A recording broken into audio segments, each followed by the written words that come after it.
Oh, Dave. Oh, okay. A couple people in there. Okay. I'm going to play my intro now.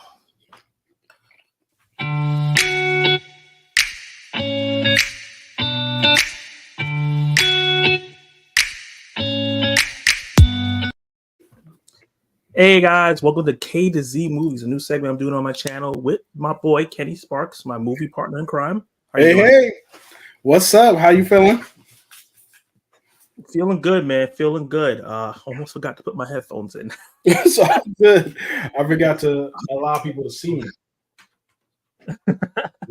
Yeah, every month towards the end of the month, we're gonna rank all the movies that we've seen in the month, to talk about them, discuss them, get a little spoilery here and there depending on when the movie came out. Like for example, Challengers, we won't spoil because that literally came out like 2 days ago.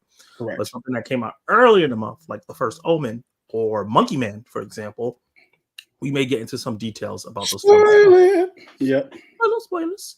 And there's going to be movies that I've seen that he hasn't seen, I will talk about, and there's going to be movies that I know for sure that he's seen that I didn't get the chance to see, because I didn't get to see as many movies this month as I usually do. Same. Big same, actually. I don't know what happened, but but I'm excited to do this. It's like an hour, 2 hours of just talking movies, having fun with you guys. Hopefully you guys see the poll. I want to know how you guys are feeling. Are you great, good, could be better? Are you great now that we are on live? Let me know in the poll. We live, baby. He said, "Hey Zach, Collect the Movie Man, how are you doing?" What's up, Collect the Movie Man? How you feeling, man? Finally made it back to Exact Stream. Welcome back, Dave. The Dave has come back to the K to Z stream. Yes. Collect the Movie Man says, "I just got home a little bit ago from a walk, and now I'm just relaxing watching Mission Impossible 2. Oh, I saw that you were watching the first one, so you're doing a marathon. Okay. That's a good movie to marathon. It's healthy to walk. That's what's up. Yeah.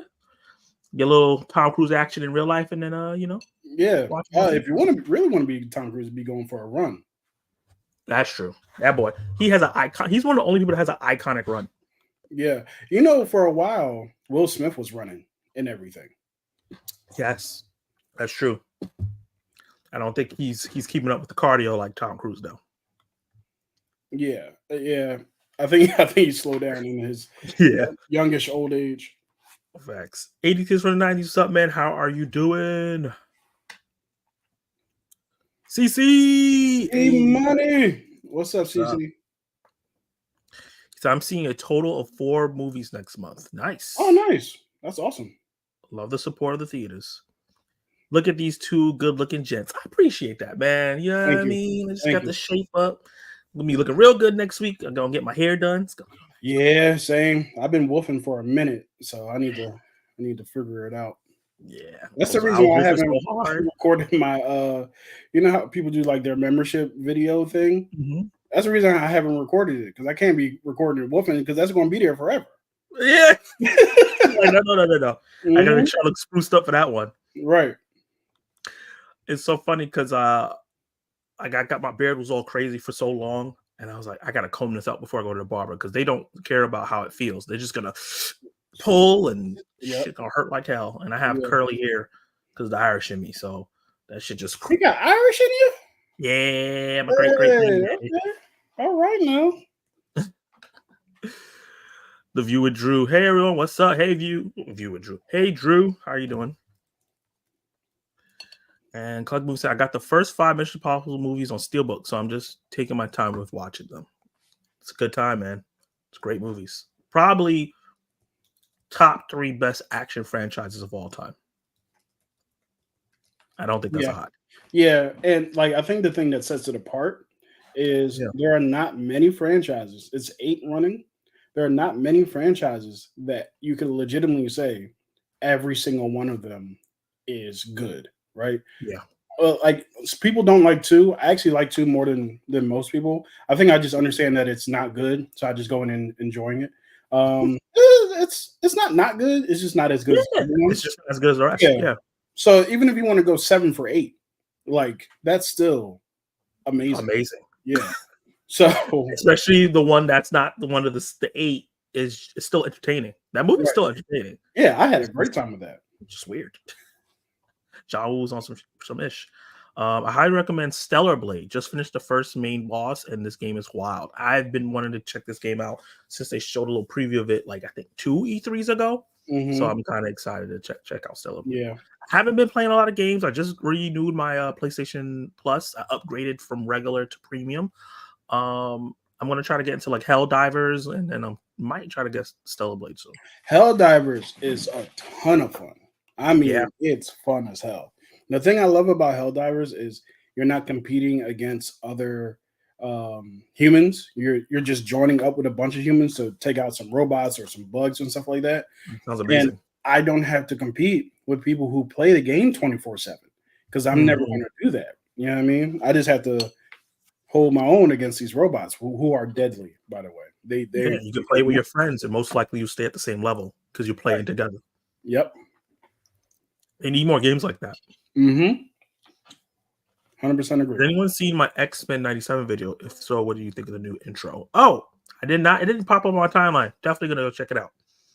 It's probably in the Discord. I'll check it out and let you know. Ditto. I just want to ask, did you like the digital code that I gave you? I hope they work out for you. Oh, I did not see that you gave that to me. So, sponsored by Collective Movie Man on my live stream on Tuesday. I'm live streaming 3 days in a row this week. I didn't realize that today, tomorrow, and Tuesday. On Tuesday, I'll be giving away a live stream code or a digital code sponsored by Collective Movie Man. I didn't know you sent me one. That's what's up. Awesome. I did enjoy Mission Impossible 4. I know, hot take. That is a hot take. That is a very hot take. That's one of my favorites. Yeah. Okay, let's get into the main topic. Any questions that's outside of the ranking of the movies or discussion of the movies, we will have a little bit of Q&A at the end. Where you can ask those questions. So like 80 kids from the 90s, 80 kid from the 90s, your question you just asked about Power Rangers, I'm going to star it so we can come back to it. Yeah. And I want to say hi, Obithorian Alliance. Thank you always for wishing me a good week and a good day. Such a great guy. Hope you are great as well. What's up, Obi? This man said he sent me 6. Woo! You don't have some digital codes for the next couple weeks to give away, man. I'll be there. Physical, but all right. So let's get into it. We're gonna try to go into like release order. Okay. On Ranker. And the first film I'm gonna talk about. It's so funny these two films have such similar posters. Yeah. First film I'm gonna talk about is Monkey Man. Monkey Man. Yeah, as you can see right here. So I'm going to pull back in so you guys can see. Oh, that's too close. So, Monkey Man, Kenny Sparks, talk to me about it. Monkey Man, starring, written, and directed by Dev Patel, his debut feature film, also produced by Jordan Peele, who rescued it from the depths of Netflix and put it in theaters for us, which I highly appreciated because this movie needs to be seen in theaters. If you haven't seen it in the theaters, check your local listen, see if it's still playing. It's only been about a month, maybe it is. But Monkey Man is absolutely phenomenal. I love the characterizations of Monkey Man, specifically of our main character, Kid, who a lot of people have said this movie is very similar to John Wick, which there's some slight similarities, but not enough for it to actually be compared to John Wick. The biggest difference, which I'll go through really quick, is that John Wick, when we meet him, he comes through as a fully formed package, and we know who John Wick is. He's the Baba Yaga. When we meet him, he is who he is supposed to be, and then he is who he's supposed to be for the next 4 movies. When we meet Kid, he's getting his ass kicked in the ring. He's not this fully formed fighter, and he's also not this fully formed character that you can just plug and play. He has to learn a bunch of stuff throughout the course of the movie, which is a very distinct difference from what we get in John Wick. We're actually growing with the character. John Wick kind of stays the same throughout. He doesn't necessarily grow as a character. And also, Kid is seemingly a decent human being, whereas John Wick is a murderous mother effer. So but all facts. The movie in and of itself, I absolutely adore. Yes, I had some issues with some of the shaky cam, but it wasn't enough for it to take away from the fullness of how great that movie was for me. Yeah, absolutely loved it. What did you think of it? I love Monkey Man. Right now, overall, it's my second favorite film of the year. Still, after some bangers came out this month, right after it, Hmm. I just thought that the action was stellar. I know that people was like, "Oh, there's not enough action," and I do blame it on the marketing. And I think I want to have a conversation about this on Zack Attack News Live Tuesday about how marketing is hurting films. Yeah. You can see that a lot this month, honestly. This movie, Civil War, Challengers, Hmm. it's just hurting film. Even Unjustly Warfare. I didn't get to see Yes. that film, but I know you saw it. But the way people are saying that the marketing, the ad campaign versus what we got in that movie is Yep. different. Hmm. So I think that's a conversation. You know, they're doing things with like musicals where they're not showing the music part. So it's a conversation to be had, and I think that Monkey Man's marketing made it felt like it was another like an Indian John Wick, like a John Yeah. Wick copy. Yeah. Cat like we got that. We got Nobody. We got Extraction. We got tons of like John Wick like franchises recently. Even some Hmm. lowly ones that come out that people may never have even seen. Where it's like that guy who used to be an assassin, army, etc. And then Yep. he gets into some shit after being retired from that life for a while, and he kills a bunch of people. Yeah. And Monkey Which Man is not also that. is not a John Wick thing. I also want to point that Yeah, out to people. that's true. That has been the thing for Forever. forever for action movies. There have always been retired dudes who come out for one last mission. Like that's been Yeah, a thing since forever. Yeah. And also John Wick was not the first person to wear a suit and kick people's ass. no, Go see Old Boy. That's kind of I don't know if that's where that started, but that's where it started for me, and that's old. Old Boy is very old. So yeah. I love in terms of Monkey Man the ambitious directing. hmm. He doesn't do the same techniques in each shot. He tries different things. Yep. Obviously, you could tell he was growing as a director as the movie progressed. But I just really had a great time with how he directed it. It looked great. It Yeah. sounded great. I love the side characters. He doesn't do as much as he could, but the movie was so focused on the main character they did enough. You know what I mean? Yeah. Like they did enough in the film. One of my only negatives I have with the film, and this is a nitpick, the kind of like that side character that was kind of the Joker guy. He Yeah. kind of like got in trouble with them and then kind of disappeared Which I from the honestly third thought act. was a good thing because Okay. I have an issue with action movies when they take the comedic relief and then make him part of the main like resolution of the plot. Like I Mm, want him gone, right? So gotcha. make your jokes, be jokey, all and stuff like that. But when they get to they're the person who presses the button or saves the good guy at the last moment, I'm like, no, let him stand on his own too and fight this dude. This is a sidebar, and it'll be quick. This is the same issue I had with a lot of Spider-Man movies Mm, where Spider-Man's fighting the final battle, and for some reason Mary Jane comes up and she's assisting. Like, no, ma'am, or Ned. or Ned, ma'am, sir, move. Spider-Man is fighting Green Goblin, Doc Ock, whoever. Right? Powers. Yeah, Destruction. like You're yeah, not supposed to harsh be here. destruction. Electro's out here making itsy bitsy spider on the John, and she's out here doing things sciencey. So just step aside and let the superhero do the thing. But yeah, so I actually like the fact that he kind of disappeared towards the end. Gotcha. I don't think I would like him to um be in the action, but maybe Mhm. the political side of it, because this movie has a Yeah. political side, and maybe he reveals information that helps something or Mhm. whatever. That maybe he could have did something like that. But Yeah. yeah, I definitely like that trope of the jokey guy wasn't there to push the button or Right. hit the guy over the head when Oh he was God, I choking hate out the, those. you know, Yeah. because it kind of takes the oomph out of that moment. I'm Yeah. glad that the Monkey Man, Dev Patel's character, got to get that guy. You know what I mean? I don't Yep. want to spoil it heavy, but that final scene of that final fight was great. You know what I mean? It's Yeah. not even the most acrobatic or wild or insane action scene. Actually, the action Mhm. scene right before that probably was, Yeah. but it was the most intimate and the most emotional Right. because of how the story built up. Yeah, and speaking of which, we also talk about like the women who came towards the end and were the warriors. They were amazing as well. Like they Yeah. kicked ass, they looked great, and without them, I don't think a Monkey Man makes it through this No. gauntlet of people at all. Last person I want to mention is Captain Singh, the main villain, the Yeah. main villain who fights people, right? Yeah. He was amazing. And a lot Yes, of he was. times in action movies, your movie is as good as your villain, and he was a great villain. You were intimidated when he walked on screen because you're like, oh shit, here we go. And then yeah, so if you get that from your villain, you did a good job. So yeah. Yeah, we had a great protagonist that you can get behind and like, and a great villain like, oh yeah, protagonist, go kick his ass. Yeah. And then have that overarching like warlord guy that's like, okay, this guy that's really pulling on the strings. All the classic trimmings of everything you ever seen in an action movie is in this movie, but it's just so stylized and has so much culture added to it. It makes it feel fresh. Yep. So 100%. I think for me personally, Monkey Man is an all-timer action film for me. I think this is an IMAX. I would have loved to see this in IMAX if it was shot on IMAX cameras. Okay. But how do you feel about it? It sounds like we're doing IMAX for full price, but what do you think? I was thinking full price, just because. Well, yeah, we'll talk.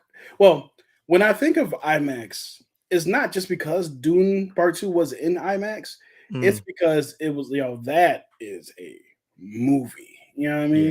Yeah. Not to say this isn't a movie, but that is an incredible movie. There's a movie in this which I would put in IMAX on our list currently, which I will put in IMAX as well, that we'll have a conversation about later. Gotcha. Yeah, I agree. I think that, wow, this is a great movie. I think it's definitely worth a watch and a full price pay for it because you're going to be entertained and have a good time, despite the shaky cam. I know people had an issue with that. Yeah. I don't know if I would go see it in IMAX because it wasn't shot for IMAX. I don't think there's anything that's too wide. Like IMAX movies need to be wide in scope. Yeah. And what you're doing and dynamic. And this is very intimate, close quarters. Yeah, that big screen would kind of be wasted. Correct. But definitely in a full price, the best screen quality you can get. That's not going to break your pockets. You know what I mean? Correct. Yep. Oh, damn it! Is this going to be a trope the whole time? Forget to do both of us. I always do that all the time. So that was Monkey Man. That was Monkey Man. Yep. Let's see what the chat has to say. Let me switch it to the next. Pardon me, guys. I am eating because I'm famished. He's been doing a lot of work. So he's going to be eating. Let's see. I'm just going to buy Monkey Man on 4K. It's already available to pre-order on Grove, which I have pre-ordered ready. So that will be coming to my house very soon. I'm excited. Nice. Monkey Man will be a blind buy for me. I think you're gonna really enjoy it, man. Yeah, it was fantastic. Dave shows personal rankings for April are: number 1 is Challengers, number 2 is Monkey Man, number 3 is Abigail, number 4 is Civil War, number 5 is Ministry of Unjustice Warfare, and in dead last, Rebel Moon Part 2. Haven't seen Boys Kill the World or The First Omen. Sounds like a solid ranking. Like I don't think this is a hot take at all. No. For many. Well, maybe some people for Challengers. That movie is super divided on the internet right now, but solid picks. Yeah. Monkey Man was fantastic. You definitely get more of a connection with the main character versus John Wick. I wanted vengeance for both, but I wanted way more emotionally invested with Monkey Man. I agree. I definitely 100%. Yeah, because you see him grow, you see him struggle. Exactly. Also, haven't seen Damage yet. We can talk about Damage. Still need to see Monkey Man. Yeah, man, go check it out. Did it come out in Australia yet? I'm not sure about the international release situation with that. Oh my God, your viewer Drew. Excellent share with you, Zach. I hit 1,002 subscribers. Congratulations. Let's go. Awesome. That's my round of applause. Well deserved. I'm really happy for you, viewer Drew. Jay Show said, by the way, my dad is loving Damsel. Damsel's great. It's great. I wish I reviewed it. Did I review? No, I don't think I did review it. Yeah, I wish I reviewed it too. Next up is a movie with a very similar poster. And that is the First Omen. Yeah, let me talk about my experience with the First Omen. So it's really, really weird. This movie came out a couple weeks after Immaculate. Obviously, that was a whole conversation. And they're very similar in movies because they're both about nuns going to a new monastery and weird stuff is happening. Yep. But it's just funny because even though there's a similar premise, similar setups, and some similar beats throughout, the movies are very different in execution. Yeah. Very, very different execution. Like with Immaculate, Sydney Sweeney does a phenomenal job in the lead role. I think that the first half of the film is a little slow and it's not super crazy, and then it gets real crazy in the second half of the film, and obviously that amazing ending. Mm-hmm. And that's when Sydney Sweeney really gets to act crazy. And that movie was only made for like 10-15 million dollars, and it still looks really good. Like Right. that, we talked Yeah. about it, about how that Italian you know, monastery or whatever, that church that they were at, looked amazing. Mm-hmm. Oh, Jesus! This Mark's bringing in some beverage. Ooh, Cheesesteak. bringing in some food. Deliver. Yeah, have you ever? Oh my God! Don't drop them. A cheesesteak. Yeah. Oh my God! Oh, sweetheart, I love you. This That's is why amazing. I married you, because he's an on-time God and you're an on-time wife. I love you. All right now. All right. Sorry about that, y'all. No worries. Like I said, always have a great sighting of Miss Mark. Appreciate it. I love it. Yeah.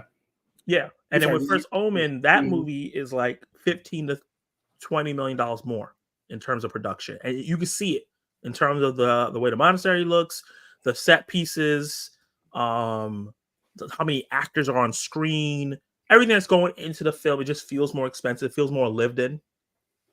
And I think that Nigel Tiger Free, I think that's the actor's name. What a crazy name, but that is a name. Yeah, she's also phenomenal, almost equally as phenomenal as Sydney Sweeney in this movie, and she probably is an overall better actor. And she does a great job of conveying a lot of the different emotions that you have, and they do a lot of different things in this film, detail-wise, that I like. That makes it more engaging than Immaculate. In terms of her relationship and her characterization. And I think the first 2/3 of this movie is better than the first 2/3 of Immaculate, right? But the last third of Immaculate is so bonkers. And then this last third of this movie is not. And I think that's kind of what it hurts. It slows down. It slows down completely. And it was really, really weird. And I think them being released so close to each other is like the things that was supposed to shock me in First Omen did it because it kind of saw it already in Immaculate. Yeah. But I still think overall it was a great movie. I think, like I said, all the performances, the antagonists and I hate to keep comparing, but they're so similar. The antagonist came out one right after another. So yeah. The antagonist in First Omen wasn't as good as the one in Immaculate, I would say. But still serviceable. The VFX were great. Some of the kills were better in this movie because it's a foreign film. They have no problem showing guts and people ripped in half and all this wild stuff. And it's also a prequel, so it can't be as daring with the ending that Immaculate can. There's nothing continuing after Immaculate. It's one movie. Where First Omen is like you can't do certain things because the next movie has this character in there. So overall, I thought it was a great film. It's true. Really, really enjoyed it. But yeah, how do you feel about it, Kenny? So the First Omen, I for a while I was driving for Uber, and on that particular day, I did drive for Uber. I believe I drove like 6.5 hours, and I drove straight from, I think, like an hour away in a different city in Jersey. I believe I was in Trenton, all the way to the movie theater. So what happened when I got to the movie theater is I saw most of the first quarter of the movie, and then instead of me watching the movie, it watched me because I was dead tired. So I was fighting consciousness throughout this movie. But you know how you're watching, if you've ever been in a movie theater falling asleep during something, and you're like, I can still tell that this is a good movie. Yeah, I felt that way about the First Omen. And then I woke up, I think like a jump scare happened, and I woke completely up because it was loud as hell. Yeah. And I was with it for the rest of the movie. From the time she actually makes it to that church, where it kind of like officially slows down all the way. Okay. I was like, okay, blah, blah, blah, blah. She's driving around. People are getting got and stuff like that. So I thought the movie was good, but I did feel like, from what I've seen of it, I did feel like I enjoyed Immaculate a lot more. I'm not exactly saying one has to be better than the other, or one like saying that if one's good, the other one isn't. But I do feel like it was a good movie. If I would have seen the entire thing, I would have felt I would have more of an opinion on it. However, what I saw, I did enjoy. I did notice that the lead actress was phenomenal in it. She looked like a celebrity, and I could not get out of my head who she looked like, and I can't say it online because I it's just not appropriate. Oh, So I'll you got to message me that. yeah, I'll message you. So, but yeah, she was dope, and the ending was good because it kind of wrapped up and leading into where the story would go. So I Yeah. also agree with you that it couldn't do much. It was restrained by the story that's already been told. But yeah, and we're getting a lot of um church demonic possession movies this year. Just religious horror. Yeah, religious horror. Because I know the sequel to the Pope's Exorcist called The Exorcism That's not is even a sequel. it's not. So, friend of the channel, both of our channels, Dark Mhm. Movies, Toby, he's brought my attention to this movie's coming out and how the posters are similar, starring the same actor. He says Yeah. it's a completely different movie. Like it's a What? new Exorcist film starring Russell Crowe, but it's not the same character or What? story. Well, I saw the trailer before Boy Kills World. Yeah. And I was like, oh, this is the one Toby was talking about. This is the sequel. I just thought it was the sequel to the Pope's Exorcist. But what? Yeah, I thought so. I would think. I'm like, yeah, that makes sense. You know, Mr. that Crow. movie did well. Mm-hmm. Nah, he must have just signed up to two similar movies and forgot. I don't know. It must have been easy for him to not do much costume fittings or anything like that. He could just bring the whole joint with him. They'll So yeah, pay you for that. Let me do that. so yeah, that's pretty much my extended view on, or my limited view rather, on the first one. So for me, while I do think it's a great film, Mm-hmm. I think it's it's gonna be up and down depending on if you saw Immaculate, if you didn't, if you even into these kind of films. If you saw the original Omen movies, you might get more out of it. I personally didn't. This is my first Omen movie. Is this your first Omen movie, Kenny? No, I actually saw the one with Damien when he's a youngling. I saw that one. That was just a few years ago.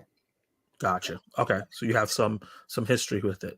I believe it For starred me, I think that this is a Daniel matinee. Radcliffe. Daniel Radcliffe? He's I Damien? believe that one starred Daniel Radcliffe, if I'm Oh wow. remembering correctly. Mm-hmm. Out here just doing all the witchcraftery. For me, I would say the first Omen's a matinee. Go check it out in an early afternoon where you get a discounted price. Bring some friends. There's some insane scenes there, like Perk Minded said in the live stream. Tiger's possession scene was crazy. Yes, it was. I did see that. That was nuts. I think I was out.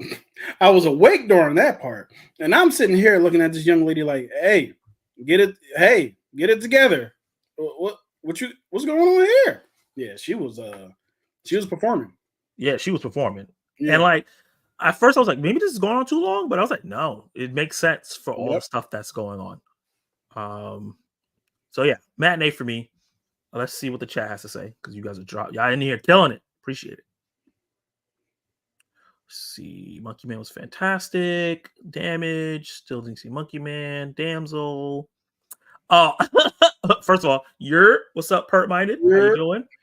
He said, "Damn, must be nice." He's sort of you get the food delivery. Yeah, man. Get you a good wife. Says CC Clemens, I'm going to struggle with my ranking for April. I enjoyed all the action films I saw this month. I watched Boy Kills World today, and you were right on the Discord, Kenny. I loved it. Oh man. I am also making dinner. Okay, everybody's out here eating. I love it. You can't leave us in suspense. What are you making? Facts. You can't. This is the rule of the Zach Attack Reviews channel. If you come on my live stream and you tell me you're eating, you got to tell me what you're eating. You can't just say it. We love food over here, man. Mm-hmm. Which one do you think is better, Immaculate or First Omen? Well, I have my Letterboxd ranking list open right here, and I have the Immaculate ranked above First Omen by a lot. So I guess Immaculate. I would say the same, mostly because, well, I think I would have liked Immaculate more either way.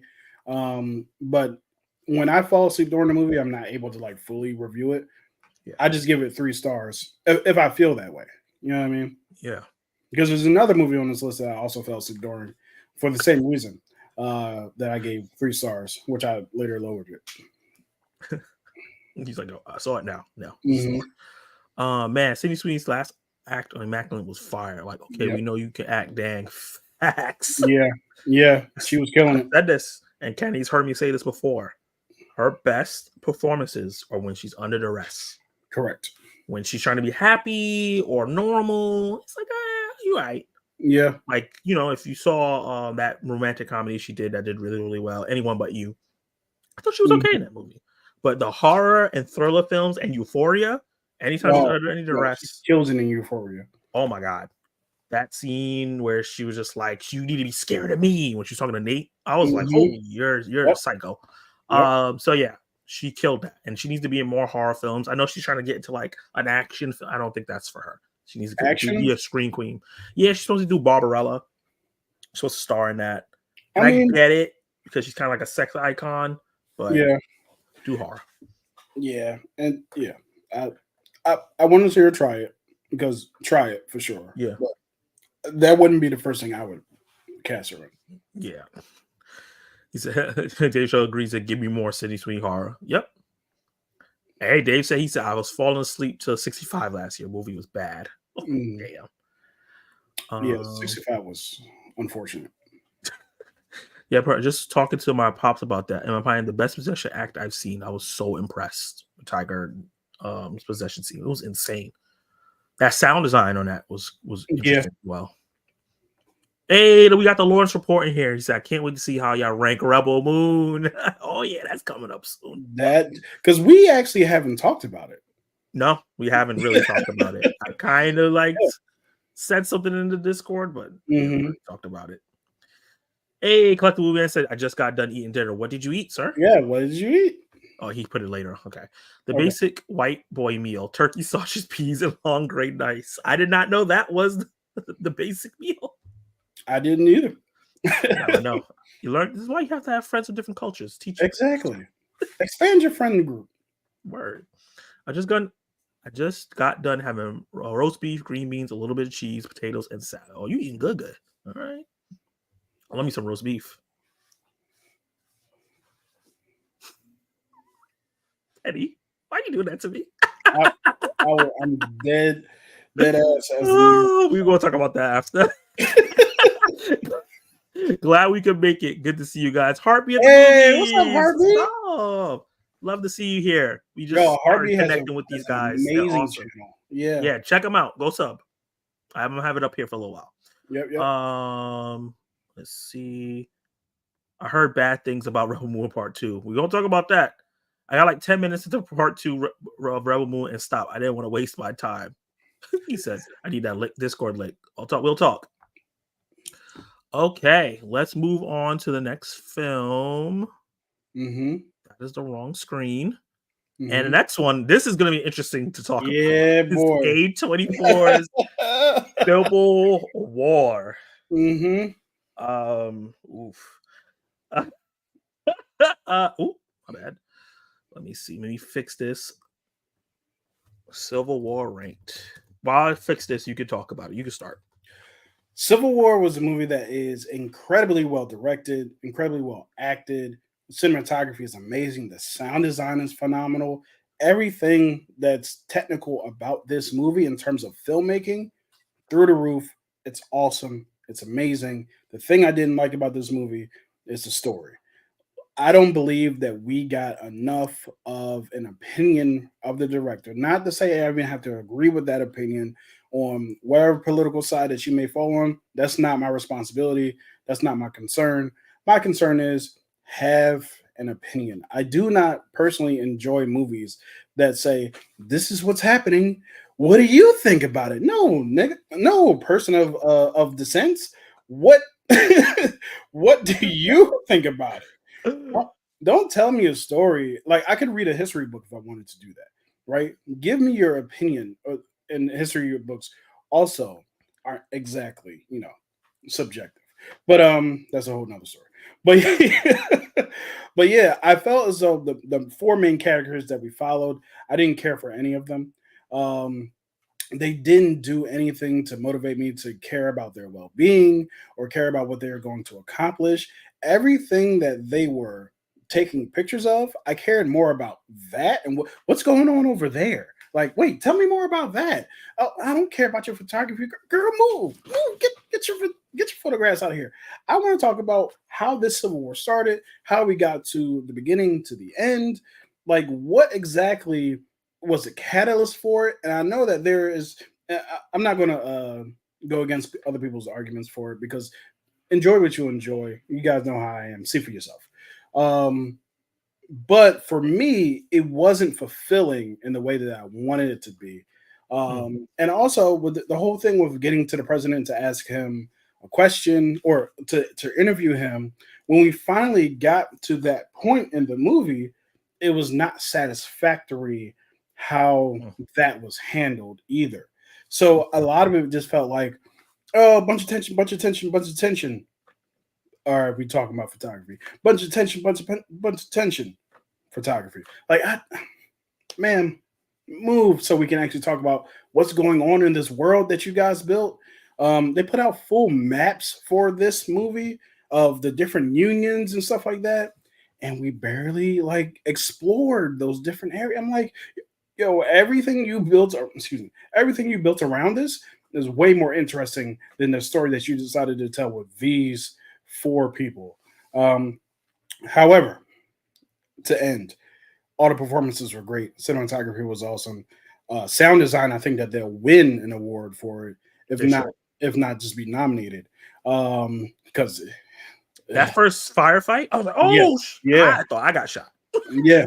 And also, I was I was a little bit more sensitive to the amount of minority bodies that was dropped during this movie and how they were dropped because it seemed like barely any people who are not of the global majority, if you will, were like killed in the same vicious way that black bodies and brown bodies were killed. Had people being lit on fire. You had to do by standing behind the pole in the firefight. It was like everything was like, oh, you had the press secretary, like you had like everything was like, oh, we want a death. Where's the minority? Like, let's put them in this position. And you had the scene with Jesse Plemons, where the two people of color uh, bought it. So yeah, man, it just wasn't missed for me. And I love A24. Like I'm an A24 guy, but that doesn't mean I love every product that they come out with. Of course. There's no franchise that I love every product that they come out with. I need people to stop staying in culture because it's ruining film discourse. So yeah. Anyway, that's a whole sidebar. But yeah, that was my thoughts on it. Yeah. So I agree with all the technical aspects. I think that the cinematography was great. It wasn't as I don't think the cinematography is like award-winning cinematography, but the movie does look good. I think that the sound design is award-winning. I think that what they did with the sound, every single thing, the bullets, the cars, the tanks, oh my god, all that stuff. It reminded me, I don't know if you guys saw All Quiet on Western Front from I think it was last year, it was the year before that on Netflix. Is this particular scene where tanks come in and the sound design on that is immaculate. First Omen. No, I'm joking. But yeah, it was really, that movie's really great, and they did that here. I loved all the performances. I got emotionally invested in the characters because of the thing that Kirsten Dunst's character said. I forgot what her character name was, where she talked about how I've been doing this since I was 16, and I specifically was doing it because I went to all these other countries that were going through the same thing that we're going through now, and I wanted to send these pictures back to warn us to not do it, and we still did it anyway. And that really just set me in the mindset of all these characters because that's what they're here for. And then we have a little different aspects of it, like Kirsten Dunst, the jaded one that's been in it for a long time, sees no change. Kaylee Spaney was the one that's like where she was when she was 16, even though she's not 16, she's probably like 20, something like that in this movie. Yeah. She's like not understanding, she's naive, she's not ready for what she's gonna get into. And then Morna, I forgot what his first name is, the Hispanic gentleman that was in this. He was like the thrill seeker. And he was fantastic in that role. Yeah, he was great. And unfortunately, my least favorite one was the black guy because I said this in my review. I felt like he was the magical Negro in the movie. And I was interested when you said that because I didn't think that I agree with you on that one. okay. Because I can you tell me more about why you think that he represented a magical Negro in this situation? He was there because he meant a lot to Kirsten Stewart's character. He was Hmm. pumping her up. He saved them.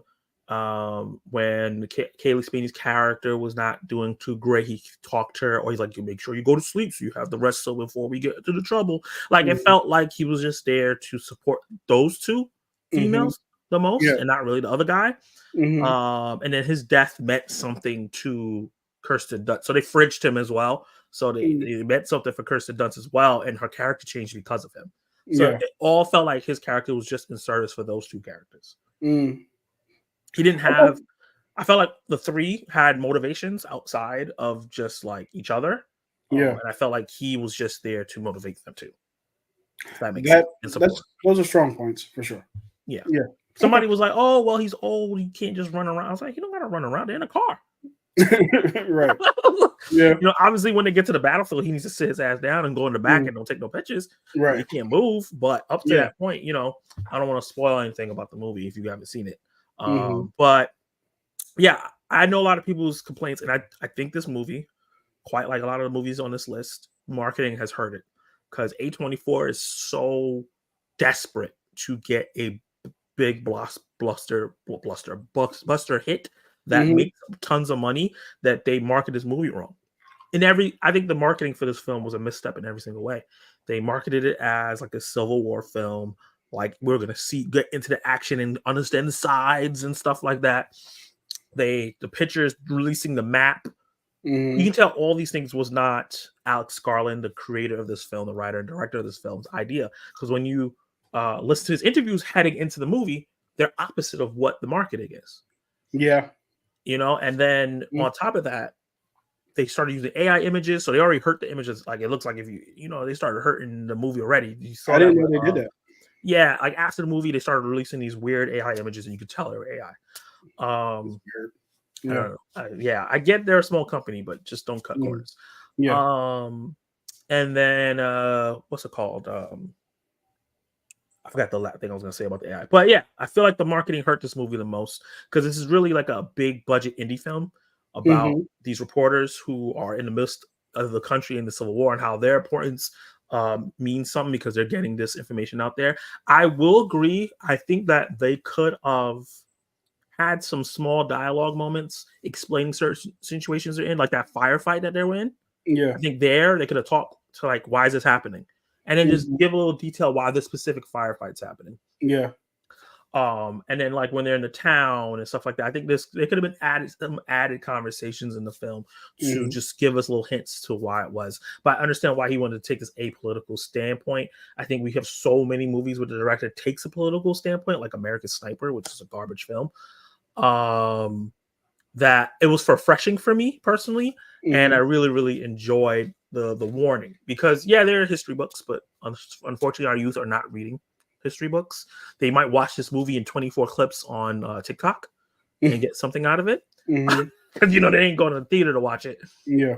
And I think it has started some really interesting conversation. In my live stream last week, I read this article and they were talking about how like a lot of people are having conversation about how do we avoid this happening. Doesn't really matter how it started. Doesn't really matter how it ends. How do we not even get there at all? And I think Yeah. that was the conversation Alice Garland wanted to start. So I think Hmm. that's why I enjoyed the movie. But I do understand people going in wanting something else. Yeah. Totally understand that. Yeah. I think that your point on marketing is a very strong point, only because there's been, just like you mentioned at the top of this thing, like the marketing has been really hurting movies. And honestly, I don't know if this is true, but I will say it out loud for myself. Mhm. I think if this movie were marketed for what it actually was, I probably would have enjoyed it more. Yeah. Like if I was like, this is a movie about uh, photojournalism and how it impacts how we view and think about wars and like wars and different like tragic things that happen throughout our time and the dangers of being a photojournalist and wanting to go out and do that type of thing, I probably would have been like, oh, that's interesting. That's an interesting conversation. Yeah. Oh, wait, this is a civil war during like United States. Oh, I want to know about that. Well, okay, cool. That's fun. But if you start off, hey, this movie's called Civil War and it's about the Civil War in America. It's like, but you get there, it's like, that's not what this is about at all. It's like, so yeah, so I wonder if my attitude towards the movie would change. Yeah, expectations. You have expectations that they set. I can't even be mad because there's certain times there's expectations people set for themselves that the movie never, or even the marketing didn't set. Correct. But this movie set those expectations, so it's all on the marketing. I can't even blame anybody for being mad that they didn't live up to the trailers. Because when everybody was having that issue, I went back to watch the 3 trailers that they dropped. First, they dropped one long trailer. That's the one that played in the theaters all the time, and we didn't really get to see the second trailer in the movie.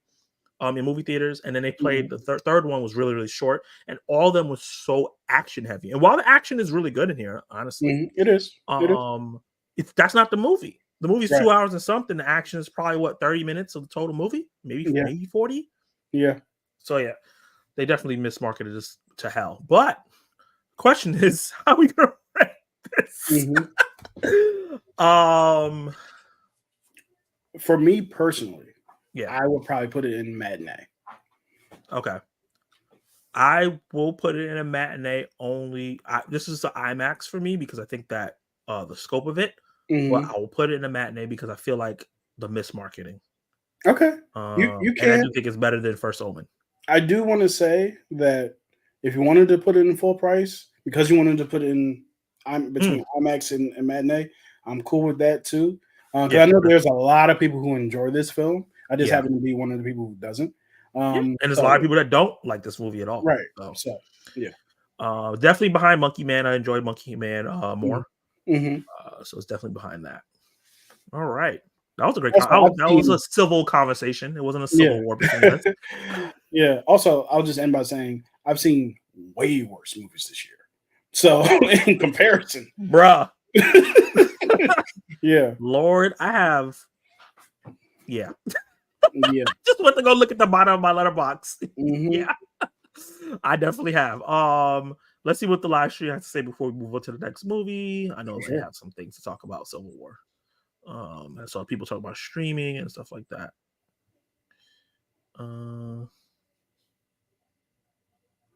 Let me go to my letterbox list as well. Roast beef. Roast beef.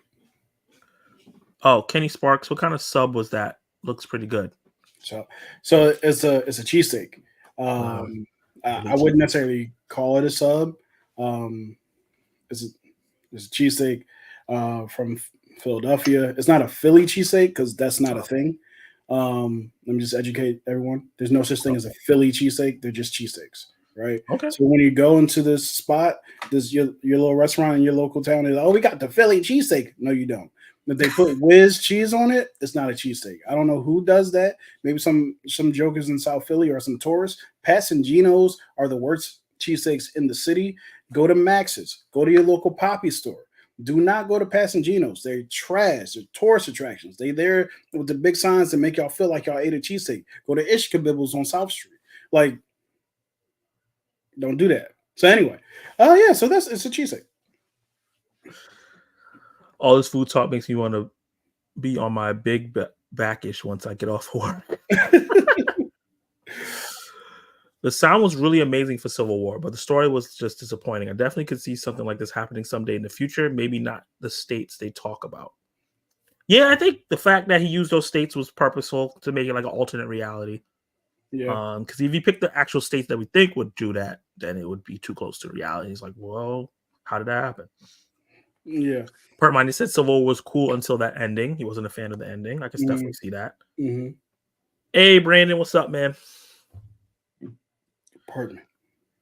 He said, I feel like they could have done a better job explaining stuff like which side was protecting the president and which side was trying to kill him, or was it both sides trying to kill the president?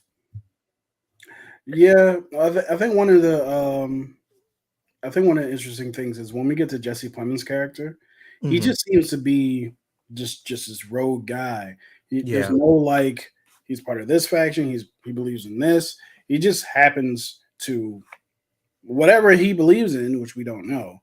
Like apparently, we kind of tell what he does. We kind of know, but it's like it's never like said. It's kind of like there's so many different things that are left unspoken, so you really don't know who's on what side, which is fine. But yeah, I feel like he might not be on a side. It might be just a rogue thing because there are definitely those people. I don't remember what his name is, but the Spanish one, he said, I'm from Florida. Yeah. And if he was from the other factions, he probably would have shot him on the side. He did it. So I don't know. I think his thing was more like, are you from America? He doesn't care what faction you're in America. Are you from here? Yeah. So he's a, what is that called? Xenophobe? Yeah. Which I know the guy was nervous, but I don't know why he said he was from where he was from. Bruh. Like, I know you in shock and all that, but just don't lie. Just lie. Just lie. Say you're from San Francisco. Like something. That has a huge population of those particular people groups. Or even if like actually, most states you've been in America long enough, just say wherever you live is where you live. So you don't have to have no problems. Yeah. I'm from New York. Keep it pushing. Yeah, situational awareness. Like read the room. Yeah. No survival skills. Permine said, no person of descent. At the theater about to watch Boy Kills World. I just dropped in to give a like. I appreciate that, man, and I hope you enjoy your time with the movie.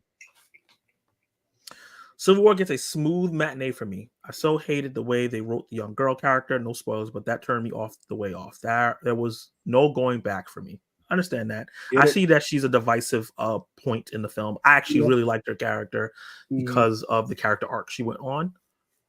Where she kind of like idolized Kirsten Dunst's character, and I feel like she ended up turning on to the. I hate that I don't remember what his name is. I'm looking it up now. I'm not gonna disrespect this man. No problem. Just call him Span because I've seen him. He's also in the Donald Glover show, Mr. and Mrs. Smith, and he's amazing.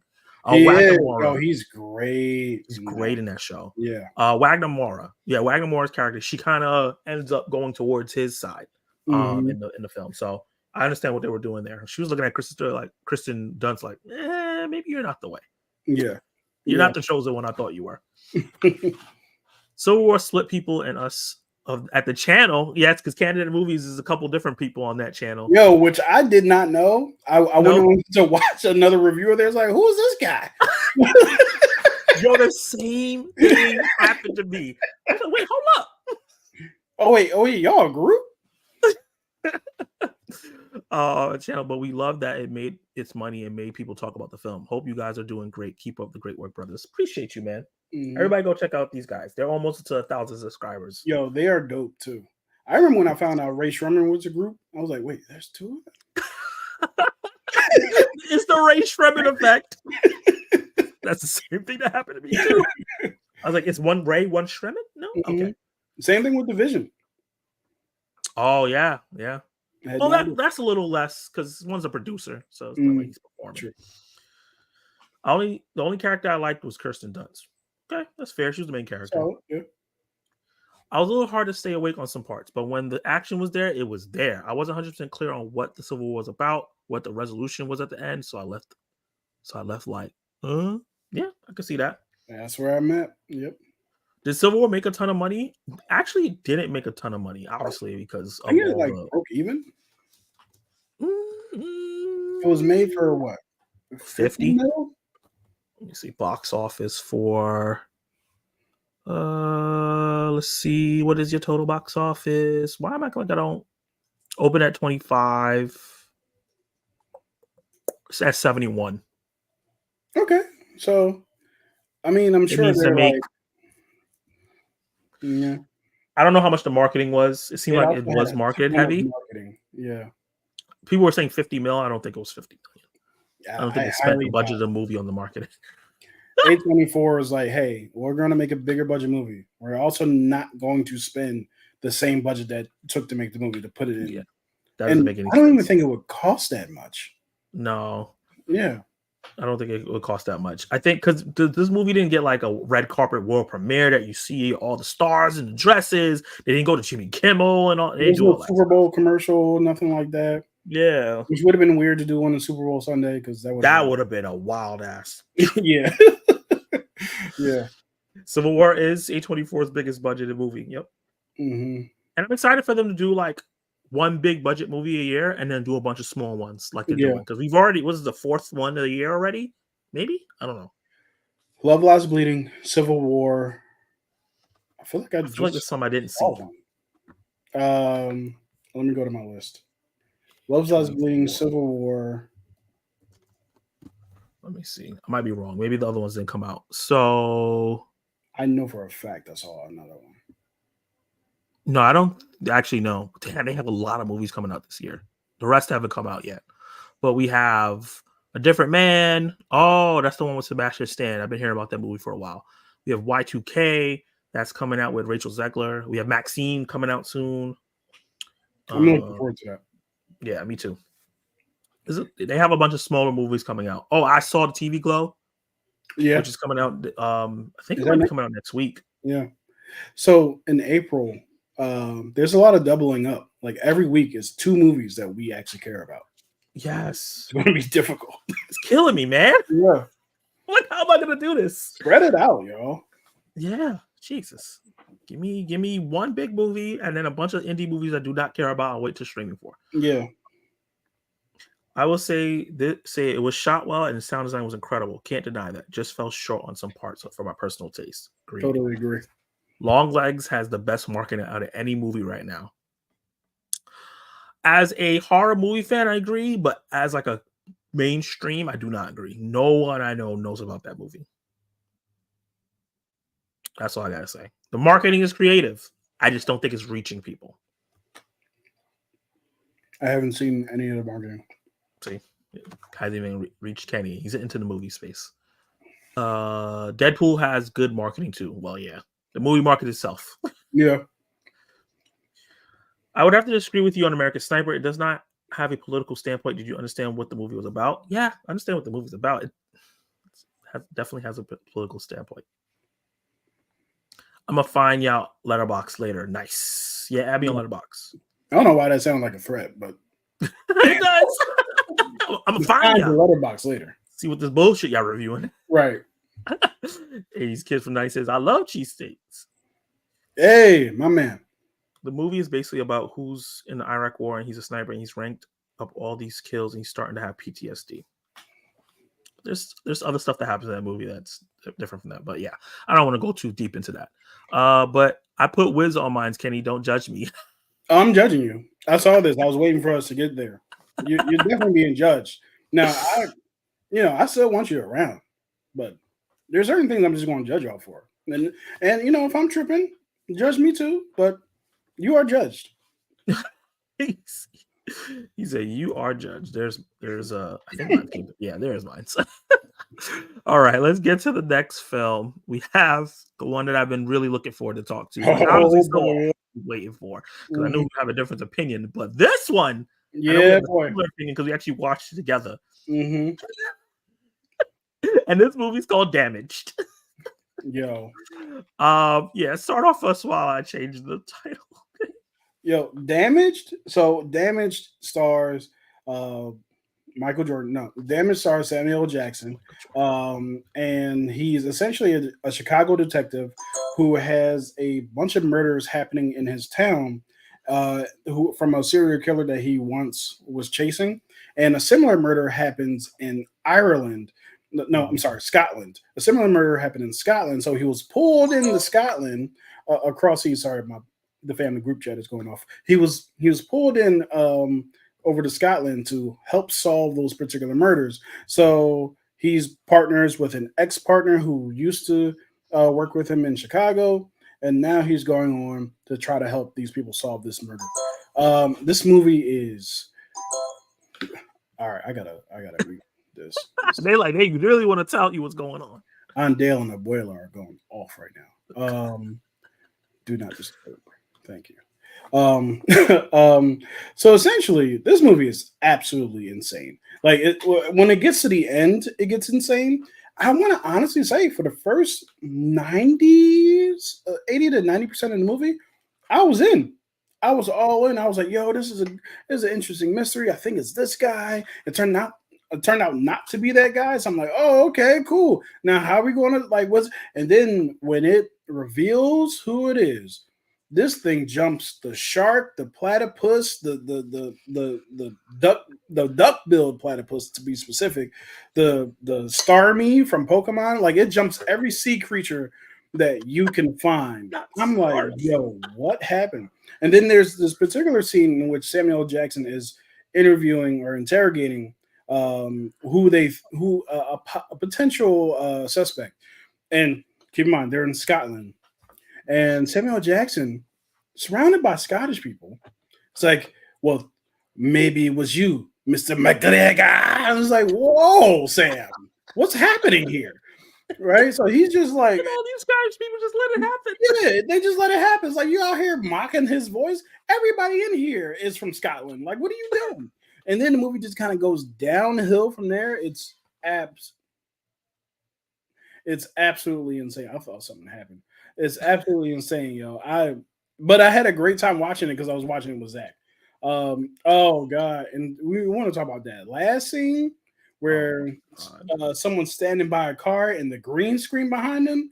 I'm like, yo, this is insane. However, I will say, watch it because it's kind of fun for the first 90% of it, and then it gets fun for the wrong reasons for the last 10%.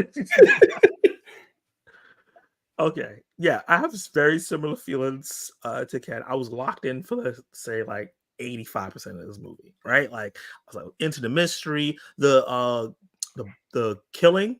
Like we don't see the kills, but we see the aftermath, and the aftermath is oh my god. The practical effects they use for the bodies is nuts, and what the killer does with the bodies is nuts. So that part was really interesting. It kept us guessing the whole time because Kenny said like 10 minutes in the movie, oh, I know who the killer was. I was like, really?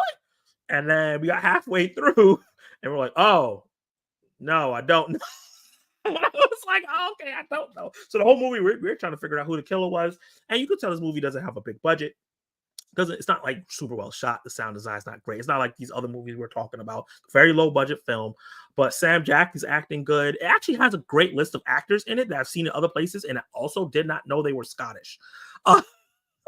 Like Vincent Cassel, John Hannah, Kate Dickel, a bunch of other people in this film that I was just like, oh, I've seen you in this, I've seen you in that, I've seen you in this TV show, I've seen you in this movie.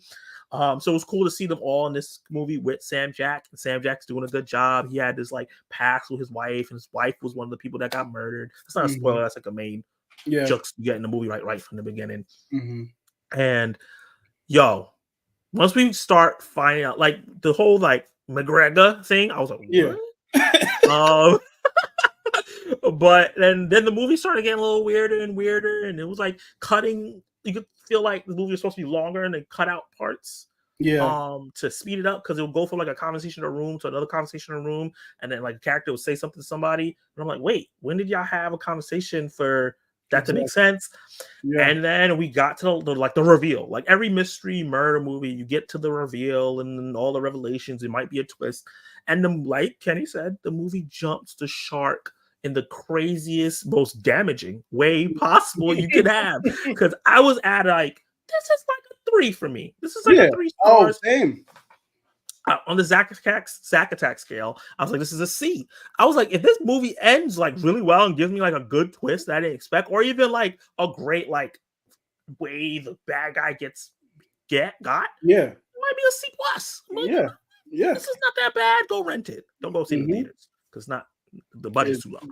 But it jumped the shark so hard. It got so ridiculous. It got so stupid. Like so stupid. Why did they do that thing when the main person was revealed, the camera started spinning around him? And it was like they showed like the first murder, and it was just like a spinning camera. I'm like, what are you doing? Hold the camera still. No. And the reasoning for why Oh my god. The reasoning why for the kills, remember how I said earlier, like, oh, the kills were cool and they look cool. The reasons why they look cool was stupid. It was just like, oh my god. Samuel Jackson took this for a paycheck. He was not in it to win it or to give like a great performance. It was a wild movie, but it was fun to watch. Every year, Sam takes 2 or 3, sometimes just 2, like check movies.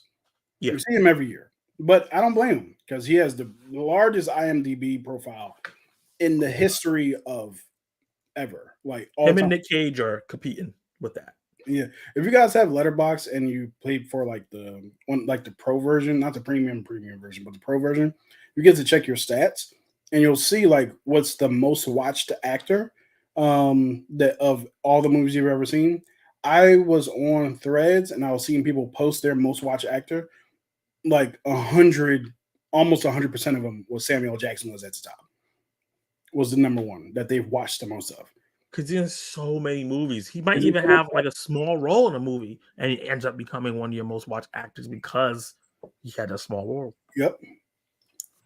Yeah, but where do we rank this though? Because I'm gonna put like I had fun. It's like a so bad it's good movie. Yeah. I'm gonna say we should put it the way we watch it, which is streaming. Yeah, I think it's a movie that you stream. You don't go see in the theater. I know it's a movie that came out in theaters. Do not go check this out in theaters. Yeah. Go rent it or wait for it to hit a streaming service, and just know what you're getting into. Don't think it's going to be some grade A masterpiece. Don't even think it's going to even be a grade A decent film. Just like honestly, it was like a 6 out of 10 for like 70 to 80% of the film. Yeah, it was a good time until it wasn't. Yeah, then it gets to like a 4 or 3 by the time the ending comes. But that 4 or 3 is the most fun you're gonna have on a 4 or 3 all year. I agree. Yeah, so this is definitely a streaming movie. Definitely go check it out on streaming because you're gonna laugh. You're gonna have fun. There's a lot to laugh about. Yep. All right. 80 Kids from the 90s says, what is a real cheesesteak then? I thought Pat's and Geno's invented cheesesteak. Has all been a big fat lie? Yes. That's one. Salt, pepper, ketchup, mayo, fried onions on a roll. You know what I'm saying? Pickles, if you will. That is a real cheesesteak. Damn, I never had any of that stuff on my cheesesteaks in New York. You never had salt, pepper, ketchup, mayo, fried onions on a cheesesteak? Oh no. Yo, the disrespectful thing is when people call a cheesesteak, oh, it's just a chopped cheese. It's not. It's not. And that's not a disrespect to chopped cheese because I actually had one for the first time, I want to say 2 summers ago in New York, because that's where you had it. And it was fantastic. It was phenomenal. It was one of the best things I've ever had. But they're not cheesesteaks. They're both good. They're both really good. Yeah. Hey, Scottish Geek Guy, what's up, man? Welcome to the live stream. Scottish Geek Guy, did you see Damaged, the Scottish the Scottish murder mystery? That's so true. That's so funny. I really want to know how you feel about the accents and everything that was going on. Yeah. Michael 101591, one of my favorite people to say their names. It's always so fun. Hey Zach, what's up? I sent you a request on Instagram, dude. Ready to see Spider-Man 3 on the big screen tomorrow. Ooh, that should be fun. That should be fun. I don't hate that movie like a lot of people do. I had fun. Yeah, I don't hate it either. I don't hate it. It has problems. It's the worst of the trilogy. Yeah, it's absolutely awful, but I don't hate it. If that makes sense. I saw Godzilla X Kong and I had a lot of fun with it. Yeah. We had that on our list last month. I enjoyed it more than Kenny did, but I had fun. Yeah. Yeah. May on anything is sus. I'm judging you, Kenny. Wow. All right. So that's crazy. I don't know if you are experiencing cheesesteak land, but that's just how they are. There's nothing wrong with mayo, man. No dick, right? No problems. Yeah. No diggity, no doubt. No diddly, no doubt. No diddly. No diddling. The next one up is Abigail. The new movie from Radio Silence. People who did Ready or Not, which you saw recently. I want you to Oh talk yeah, about yeah. that real quick. They Mhm. did Scream 5, they did Scream 6, they did some other films that I haven't seen, but I heard they were good. And now Yeah. this is their another big one with Melissa Barrera, who I'm rooting for because of the whole Scream 7 firing. Also Mhm. has Catherine Newton, who I'm not a huge fan of, but she was good in Lisa Yeah, Frankenstein, and too. she was good in this. Mhm. And rest in peace, Angus Cloud. There's a Yeah. lot of people in here that I enjoyed. Even the guy that no one's really talking about, like the bigger Russian looking dude, he's underrated in this film. He did a lot. The goofy guy, the big goofy guy? Yeah, Yeah, I he like was him. great. He's good. Yeah. He's really, really good. Yeah. So talk about Abigail, Ken. Abigail's fantastic, number one. I had a great time with Abigail. Abigail does this thing where it takes that concept of a ballerina vampire and actually builds out like a very good story from it. I think that the young actress who plays Abigail, Oh my she God. is a star. Like she stole the show as she should. She is the main character with the title on the name on the poster, right? So But she Alicia was Ware is her name. yeah, Alicia Ware, like she was great. And the thing about it is that they actually built a lot of depth into that character, and she played it very well. Now you would think that you know. So I don't know if this is a spoiler or not, but vampires tend to look young, but can be very very old. And there's a point in this movie where she plays old or older, and it's like you're doing a really good job of that. Like Yeah. that's phenomenal. Like you've really given um a lot of good effort into this. So she's dope. The characters are dope. Barrera, she is a great lead in this particular movie, and I actually really like her in the Scream movies as well. I kind of feel like she's much better in this movie because although the Yeah. Scream movies are good and entertaining, and I've really enjoyed them, I really feel like her character is her character in the Scream movies is kind of unserious. Her character here is a little bit more mature, a little bit more for her to do, a little bit more story and range for her to play with. Some demons Yeah. that she has to battle, other than the demon that she's literally battling. So there's a there's a lot here. I thought that they used the house pretty well. The main place that they were. There's a particular scene with a pool um, in a room, which is absolutely disgusting. And Catherine Newton has some battles in that pool that she has to wade through. She does have to Scream wade. worthy. She got to wade through some muddy water. Yeah, Yeah. so muddy, bloody water. So Yeah. there's a lot of good stuff there. And I thought the general setup of the movie was great. I thought all the characters were unique and set apart from one another. None of them felt like redundant to the other. So I had a really good. It's funny. It's funny as hell. I had a lot of good laughs in there too. So yeah, Abigail to me is a win for sure. And like I said, or like you mentioned, I did see Ready or Not after seeing Abigail because I liked Abigail so much, and I was not disappointed with that either. I really enjoyed Ready or Not. So I had a great time with this film. What about you? I also agree that it's definitely a win. It's a W. Yep. I don't think I like it as much as other people. Hmm. I think it's really good. I think it falls short in places from being great, unfortunately. Yeah. I think Alicia Ware, phenomenal. She was the best actor. Well, I think Dan Stevens is probably the best actor, but she's the best actor in this movie because of what Yeah. she has to do. She has to do a lot. And Hmm. usually films like this, the vampire or you're stuck in a place with a monster. The Yeah. monster not really well acted, Yeah. and she does an amazing job for her age. She was in the Matilda movie last year. She did a great job in that. And she really was the saving grace for me in terms of like making this movie worth watching because Yeah. how fun she was, how Hmm. dynamic it goes from her playing this innocent girl to oh my god, she's a vampire to oh she's a ballerina vampire to oh I've been around for a long time to oh here's the twist to Yeah. everything she has to do and everything that goes along with the movie. Hmm. Melissa Barrera was fantastic. I really, really like her. And I also agree this is the best I've seen her so far. I Yeah. think Scream 5, I don't know how long she's been acting for, but just this is a personal opinion and it's not fact.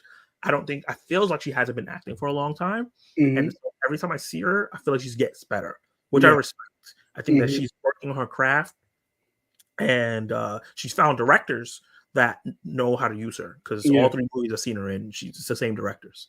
Yeah. Catherine Newton, for me, I have a similar statement. Like how I said, Sydney Sweeney, her best acting is when she's under duress. Mm-hmm. Catherine Newton's best acting is when she's playing something supernatural. Yeah. So throughout this movie, she was just very okay for me. Then something happens in the 3rd act that was like, whoa, oh my God, this is fun. Oh yeah, that was great. Yeah. Yeah, that was great. And she killed it. And just like, I know Mhm. you don't like Lisa Frankenstein, but I thought she was fantastic, Lisa Frankenstein. Yeah, I didn't think she was the problem. Yeah. She's just great with supernatural things. She's another person that needs to hopefully stick within the horror type of thing, because just like Sydney Sweeney, they're both really good at it. Mm-hmm. Dan Stevens was just a menace, and I really liked that guy. I know you didn't like him, but Godzilla X Kong, and then this, I'm like, this man is just. You think Godzilla X Kong? Who is he? Yeah, he's the guy that fixes Kong's tooth, give him the arm. Oh, okay. Yeah, it's the same actor. Man, well, they did a good job. Range. Yeah, Range. Dan Stevens has been around for a long time. He's been fantastic for a long time. If you ever want to see some of his best acting, go watch Legion, the X-Men spin-off show, where he plays, I think, Xavier's brother. I think so. I thought he was great in here. He was annoying. And I think his character was supposed to be annoying because of where they went with it in the 3rd act. Yeah. My main issue with this movie was like, there's little nitpick things here, like the way they use the house, and maybe they should have had more characters to kill off, so there wasn't so much lull time in between. Yeah, I remember you saying that. Yeah, but the 3rd act, I had a huge issue with. It kind of ramped up. It ramped up, which was fine. You're supposed to do that in the 3rd act. I just didn't like the direction they took it. I didn't like the whole thing they did with the characters and the change and the dynamics change. I just thought it was really weird for what we got up to that point. And then like the big reveal at the end with the character, I was like, this is underwhelming. That was the worst part of the movie for sure. That character that shows up at the end, I was so underwhelmed that it was like, this guy? I don't care about this guy, the string bean looking dude. And I don't even have a problem with him being a string bean, because a lot of times vampires aren't bulky. They're small, and you're like, oh, I can, and they just push you and you explode because they're vampires. It's just how they use him. I was just like, I felt like there was like a story arc there for both these characters that would have been completed if they both point towards this character, and they didn't do it because they planted the seeds for all that stuff, but they didn't do it. So that was kind of disappointing. So that's the only thing that held it back. Like, endings are really, really hard to do. And I think that just the fact that last 15 to 20 minutes, I was just like, this is not as fun as the rest of the movie. Yeah. And let me just say like 2 more things about it. One negative, one positive. The negative I have for this movie is that the exposition in the beginning of the film lasts way too long. They go through like these character profiles, so to speak, and they do it through 2 different characters back to back. And it's like it feels like 10 minutes of the movie. One character says, you're this, and you're this, and you're this, and you're this. And another character comes behind like, no, they're actually this, and this, and this, and this. And then in the 3rd act of the film, or I want to say the 2nd act of the film. Probably the middle of the movie, Yeah, the middle. Abigail goes, no, you're really this, and this is why you're here. This is like, y'all done gave us the lowdown on everybody 3 times. I don't think you need to do that. And honestly, none of it mattered. None of any of them. That's another problem. They all were there, and I was like, "Why are all these people here?" None of them had any skill sets. Yeah, and they didn't use them. The only one that did matter was the Abigail. The one that Abigail did, because she's telling everybody why they're there, right? That's the only one that actually. Oh, okay. So there's a reason behind, and blah blah blah, and she has some Baba Yaga-ness in her as well. So but the positive I have is that they did a good job of building the lore of her particular type of vampire throughout the film.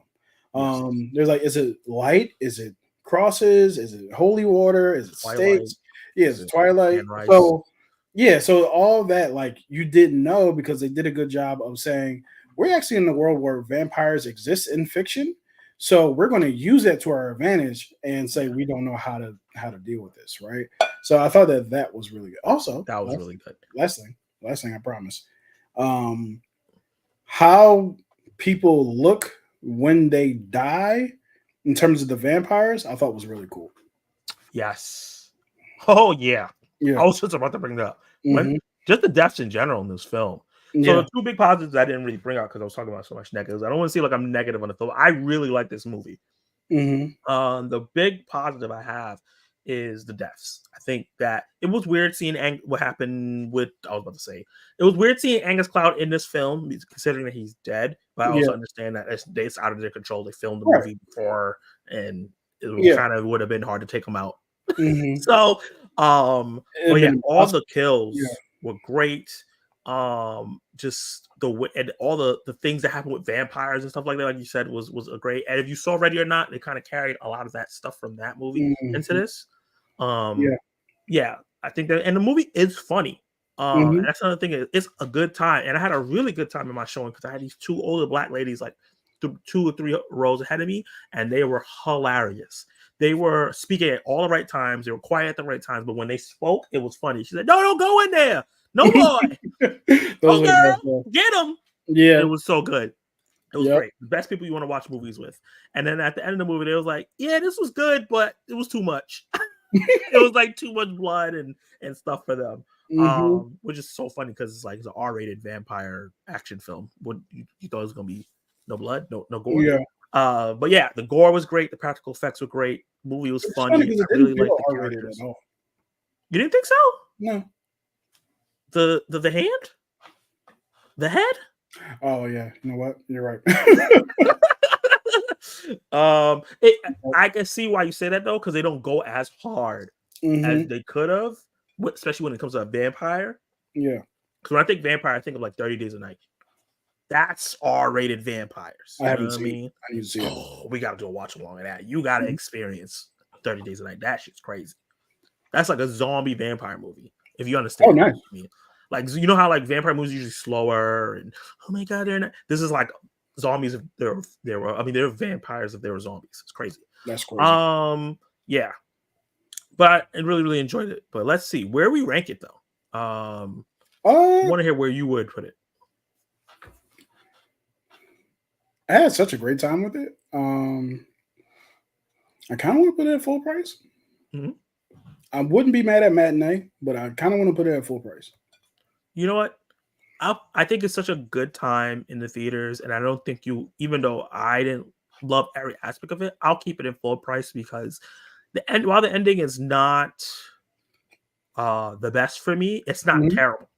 It's still a decent ending I would overall. agree. I just Yeah, thought that they could have executed some aspects that they set up in the movie better. I would agree. Um, Now the problem is here. Are you okay with keeping it after Civil War? No, it's way better than Civil War. See, I don't agree. But so I'm gonna put a poll up. Mhm. Let me end this poll, and then we'll decide later. This is why you guys in the live chat are very important. Yeah. So the first poll said, "How are you doing today?" Got 17 votes. Thank you guys for everybody that voting. All 17 you guys that were here. 47% of you guys, so not half, but almost half, are great. The other 29% is good. 11% is okay, and 11% are better now that we're live. I love that we can make your day better. Awesome. Is Abigail? All right, I already feel I'm going to lose this one. Is Abigail better than Civil War? Yes. No.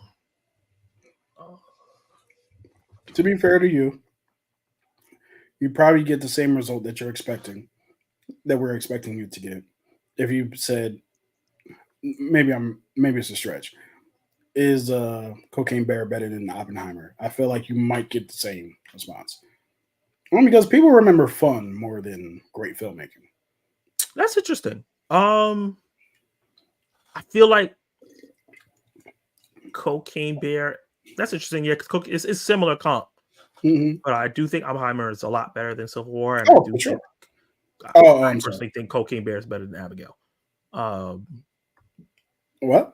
Okay. Yeah. Okay. Let's see what they got to say in here, though. And anybody, if you ask me a question that didn't pertain to the rankings and things like that, I have it starred. We'll talk about it or about cheesesteak because that seems like the running theme in this now. Mm-hmm. 80 Kids from 90 says, "What cheese is on a real cheesesteak?" American or Cooper Sharp. I love that I'm learning stuff about this now. This is amazing. So if you only have the free version of Letterboxd, you can't see what active you watch the most of. Yes, you can. You can't get it on command though. They give it to you at the end of the year. That's right. And they also email you Letterboxd rushes. I think you also see that in that email. Yeah. I've gotten an email for Letterboxd rushes and never looked at it because I didn't know what it was. I could have just clicked and found out, but yeah. I've only looked at it one time, but I should look at it more just to see like, oh, okay, that's what I've been doing. In the pro version, I'm not saying it's like, depending on your financial situation, it is what it is. But it's like $18 a year, not a year. Yeah. So that's really good. I'm going to upgrade to the other one because I want to change posters, but I got to get my financial situation right. And then, if you guys keep super chatting, I'll be good. Yeah. Olive oil mayo is great. I'll try it. Hurt Minded was laughing about something. Don't know. Mm-hmm. I knew she was going to say this. Abigail, full price. Little girl ate that roll right up. Yeah. She did. Yeah. She was phenomenal. CC. I love how CC described things. If you're not subbed to CC Clemens, you're making a mistake. Go sub to her. She's not only hilarious, she gives very thoughtful reviews. That's very like, this is why I like it. Mm-hmm. And she's very clear on explaining that. And that is my favorite type of reviewer. Yep. I don't like when you're like, this is trash. You don't explain why it's trash. Yeah. Then it's like, okay, like I don't know what I'm getting into. The whole point of reviewing a movie, if it's not, especially if it's non-spoiler, is to let the person know what they're getting into. Mm-hmm. She does it well. Yeah. Abigail was okay. Yeah, I watched Pert Minded's review. He didn't really care for it at all. That's okay. But Pert Minded is a horror guy. Like he has a horror podcast on his channel. Forgot the name. I'm sorry, Pert Minded, but go check out Pert Minded as well. I call him the hardest working man on YouTube because this man reviews everything. Yo, Pert gets his reviews out. I'll be coming out of the movie and Purple will have a review out. I'm like, what the hell? Mm-hmm. How did you? I was trying to put my thoughts together and the review's out 10 hours ago. What the heck? But yeah. Kathryn Newton is one of my favorite actresses. I like her in Freaky and also met her at NYCC last year. Nice. Was she dope? Was she cool? That's what's up. I haven't seen Freaky yet. Have you seen Freaky? I have not. Okay. So that's another movie maybe we could watch together. I also haven't been in New York Comic Con since before the pandemic. Yeah. I went the last 2 years. I think I'm going to go again this year too. Yeah. Yeah. Kathryn Newton, like I said, I liked her in this. I liked her in Lisa Frankenstein. I just did not like my first showing of her with Ant-Man Quantumania. And she was not good in that movie, unfortunately. And honestly, I can't fully blame her because the movie just was not well directed. So she probably wasn't well directed. And it's her first big budget CGI film. So you have to be really well directed in that. Like obviously Michelle Pfeiffer, who's been in the game for a long time, you could tell she was good. She was good. She was great in that movie. And also Paul Rudd's always great. But yeah, Kathryn Newton did not impress me. I was like, they should have just kept the other girl because she had better chemistry with Paul Rudd in that like 60 seconds in Endgame than Kathryn Newton had the whole movie. What? The big beefy dude, he was my favorite. Yeah, his name is Kevin Durant. I've seen that's really close to Kevin Durant. I think I actually had a whole bit about that in my review and I cut it out. Oh, his name being similar? Yeah. He's been in all kinds of stuff. Oh, he's in Kingdom of Planet of Apes. Oh, cool. That's dope. He's been The Strain, which is a vampire show. Wow, another vampire thing. Okay. Legion, which is kind of vampire-ish as well. Robin Hood. He's been in a lot of stuff. I've seen him in tons of things. I'm going to check Ready or Not out soon. I think you'll like it, Dave Show. I'm going to be honest with you. It's so much fun. I think it's going to be right down your alley. Yep. I watched it with Dark for the first time. So, If they didn't ruin the twist in the trailer, I'd like it more. Yeah, Perp might have made a really good point, and this is another marketing thing. He made a really good point about this. They should have marketed this as a murder mystery and made it a surprise that she was a vampire. Because the first half of this film is like a murder mystery. Yeah. They take a lot of time to build up to what we already know. Yeah. Instead of getting right into it. So what's interesting about that to me is I don't know if I 100% agree with that, because the reason why I came to the theater was to see a ballerina vampire. Yeah. Right. So I'm not saying I wouldn't have gone to see if they would have, maybe they could have marketed it in a different way. It would have been great. But the reason why I came was like, oh, it's a ballerina vampire. Y'all got this little girl. Y'all stuck in this house with her. Oh, snap. Let me see how this plays out. So yeah, I don't know. I don't disagree. Maybe would have been interesting. But at the same time, I was kind of like, hey, ballerina vampire little girl. Okay. That's why I got my butt in the seat. I also agree at the same time. I think if it was just a murder mystery film, I think that less people would have went to see it. Because we had a murder mystery of Haunting in Venice. That movie didn't do well. Not at all. And there's other murder mystery movies that's come out in the last couple of years that haven't really done well. I feel like me and DJ are the only people who saw that movie. I saw it too, and I liked it. Yeah, I enjoyed it. That was the first time I did a skit. If you watch that review, it's my first skit, and my mom's voice is in it. It was real fun. Oh, I remember that. Yes. Hey, Delon Movies, what's up, man? What's up, Del? Great guy, great channel. Word. Like you said, can't hang out tonight, but wanted to stop by, hit the like button, say have a great stream. Appreciate you, man. Check out Delon Movies. He does movie swaps on his channel and different podcasts about movies, old school and present. So definitely check them out. Oh, he said, before I go, I literally just finished watching Rebel Moon 2. I liked it more than the first, but Steiner really went OD with the slow-mo. Oh, my God. Amen. When we talk about Rebel Moon. Woo. That's and you saw Monkey Man last night. Had a good time with it. Kenny, see 30 Days a Night. Good night, guys. See, you got a second recommendation. I will see it for sure. This week, I hated Cocaine Bear. I thought that movie was stupid, but my mom likes it. That's fair. Your mom knows what she's talking about. No, I'm joking. Your opinion is fair. Your opinion is fair. You're not the only one. Yeah. This weekend, I've actually only been watching the Alien franchise for the most part. Nice. Yeah. You're doing Aliens 3 soon, right? Tonight, yeah. Yeah. I might be able to join that because I've seen Alien and Aliens, but I haven't seen Alien 3. Crazy thing. I had them both rated in Letterboxd. Turns out I had never seen those movies before. I was like, wait. Because it's one of those movies that's like, it's talked about so much. It's like, I saw this. Of course I saw this. Yeah, I saw a bunch of scenes. Yeah. So it's like, yeah. So I swore I saw it. I know for a fact I've never seen Alien 3. So this should be it. Because you watched it and you're like, wait, hold up. Yeah. I thought Letterboxd was supposed to add TV shows sometime this year. Yeah, later this year, they're supposed to add TV shows for you to do. I'm actually looking at Letterboxd. I'm looking at Baby Reindeer being. Yeah. They have some like auteur shows, but they're supposed to like add just TV shows in general. And they also have like anthology episodes. I noticed like all the Star Wars Vision stuff is on there too. Yeah. So Philly doesn't have real Philly cheesesteaks. My mind is blown.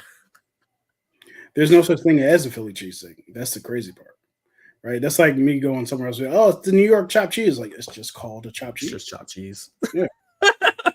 I guess it's a Philly cheesesteak if you have it outside of Philly. I think that's where it comes from. If you go to Philly, it's just a cheesesteak. It's just a cheesesteak here. Yep. It's like Chinese food. You don't go to China like, can I get some Chinese food? That would be, you would be out of pocket. If you were my friend and we went on a trip to China, you're like, yo, where can I get some Chinese food? I'll be like, yo, shut up. What are you talking about? I'm leaving you there. You just stuck in China.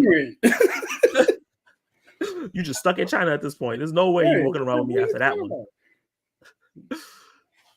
I would totally see Abigail for full price over Civil War if I could redo it. Okay. I see it. She was cool. She was cool, Catherine Newton. Nice. That's what's up. Let's see. Oh, the guy who does the voice for Spider-Man and Spider-Man Across the Spider-Verse, who does the voice for Miles, he's going to be here for Michigan Comic-Con in Detroit. Nice. He's been making his way around all the cons. He be working. Spoiler Kings went to a con today and yesterday. C2E2. Yeah, I think it's they called. look like they're having a ball, man. I'm jealous. Yeah, they go every year together. It's like their version of Comic-Con. That's what's up. He said also Helen Hunt from Twister is going to be in Michigan Comic-Con and Detroit. Also Hayden Panettiere from Scream and the TV show Heroes. Nice. You're getting some really good actors and stuff like that. Mm-hmm. Dave Show said I did not like Haunting in Venice. Damn. Okay. 30 Days of Night, I really enjoyed. It's underrated. I agree. All right. Now I'm gonna have to see it. The podcast name Horror Never Dies. Okay. I thought he was just saying that. I was like, yeah, I agree. Horror Never Dies. But it's a great podcast name. That is a great podcast name. Yeah, the logo, everything is great. Definitely go check Perp out. I should make my own podcast. The Action Never Stops for just action movies. That'll be dope. That's actually great. The Action Never Stops. I won't do that because when a Perp decides to do that, Perp, you can have it. Alien 3 is okay. I didn't hate it as much as other people, but Resurrection, oh boy. Yeah. So I have a strange story about that. Okay. When I was a youngling back in 1997, and Alien Resurrection was on VHS, a movie I should not have been watching. I watched that movie on repeat over and over and over again. And I loved it, by the way. And during this time, I didn't know that there were any other Alien movies. So I thought Alien Resurrection was it. I thought that was the Alien movie, right? Come to find out years later, oh wait, there's an Alien, there's an Aliens, there's an Alien 3. This is the fourth one. What are you guys talking about? And then come to find out even further, wait, everybody hates this movie? Why? So yeah, I thought Alien Resurrection was the bee's knees. I was like, yo, this is great. The alien is swimming, the guy has dreadlocks, like it was crazy. So yeah, I didn't find out till years later that other Alien movies existed and that people hated Alien Resurrection. That's hilarious. I feel like I live that daily where I'm like, I love this movie. And everybody's like, shit. I'm like, oh, okay. I guess I'll have nobody to talk to about it then. Yeah. But you know what I'll say? This is one of the main reasons that I started YouTube is because I love movies. I love movie news. And obviously you see on my channel, that's what I cover and I do. Mm-hmm. But I didn't have anybody to talk to this stuff about like in detail and passionately. And YouTube has given me that platform. There's movies that I like that other people are like, oh, I like that too. I'm like, oh, thank God. I'm not crazy. Yeah. They show say he's going to review the movies before August. Nice. Because that's when Romulus comes out. Yeah, that should be fun. Oh, yeah. We didn't talk about Giancarlo. And I just found out his name is not actually Esposito. It's Esposito. Is that for real? He somebody that I watch on Instagram. He's an Instagram movie reviewer. I think he only does that. Mm-hmm. Movie Therapy. I highly recommend him. I really love his content. He was talking about like he said his name like that, and then he showed a clip of Gian saying like the whole time he's been saying Esposito because it was easier for people to pronounce it that way. But he's like, I'm not doing that no more. Just pronounce my name the right way. Oh, yeah. I will do that now because I'll try. It is harder, but I'll get used to it. Giancarlo Esposito. Esposito. It does sound more Spanish when you say it like that. I think he is of some descent. Yeah, he is. Yeah.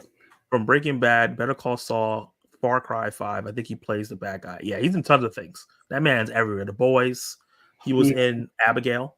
I would just love to see him play a nice man at some point. If he gets Professor X, finally he'll play a good person. Depending. I'm literally reading an X-Men comic right now, and it's all about Professor X being the worst. Okay, he'll start off as a good person. It's so funny how Magneto starts as the worst, and he goes like to the good side, and then like they kind of switch sides basically. Like, Magneto becomes the more like, you know what, like I'm still an a-hole, but I'm gonna be more passive. And then Xavier's like, nah, F all these humans. Yeah. And Cyclops is like, he always teetered the line, and Cyclops is just like, nah, we killing all humans. Yeah, at one point Cyclops is like, it's over for y'all. Yeah. It's not, every time I'm like, damn, Cyclops, and then and then stuff happens, and I'm like, you know what? I can't be mad at you, bro. Take these humans out. It's over. Yeah, X-Men 97, like if you just really think about it, like I don't want to spoil it, but the whole Genosha thing is like, look, they were just chilling. Yeah. Minding their business, not planning nothing. Nothing at all. Honestly, they were planning to have a better relationship. Yeah, with they other just got with the countries. UN. Yeah. And, Oh, I'm sorry. Let me people stop talking people about started wilding. details. Yeah. Let's get into the next film, and Hmm. this is it's a long title, so I just put Warfare, but this is the Yeah. Ungently. The What is it Ministry of called again? Ungentlemanly Warfare. Thank you. This is a film that I didn't particularly see, but I know you did. So talk to me about I saw most of it. I fell asleep a little bit in the theater because of the same thing. I was Ubering for like 6 hours, 6.5 hours, and then I it. Yeah. drove straight to the theater, and it was just like it's over for you. So what I can tell you is the performances are good. The Mhm, movie is boring. I was bored mhm. during the majority of this film. So you fell asleep more in this movie because it was boring versus like First Omen, where you just really tired.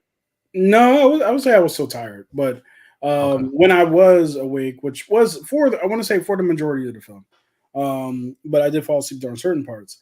It was just like it started off really entertaining.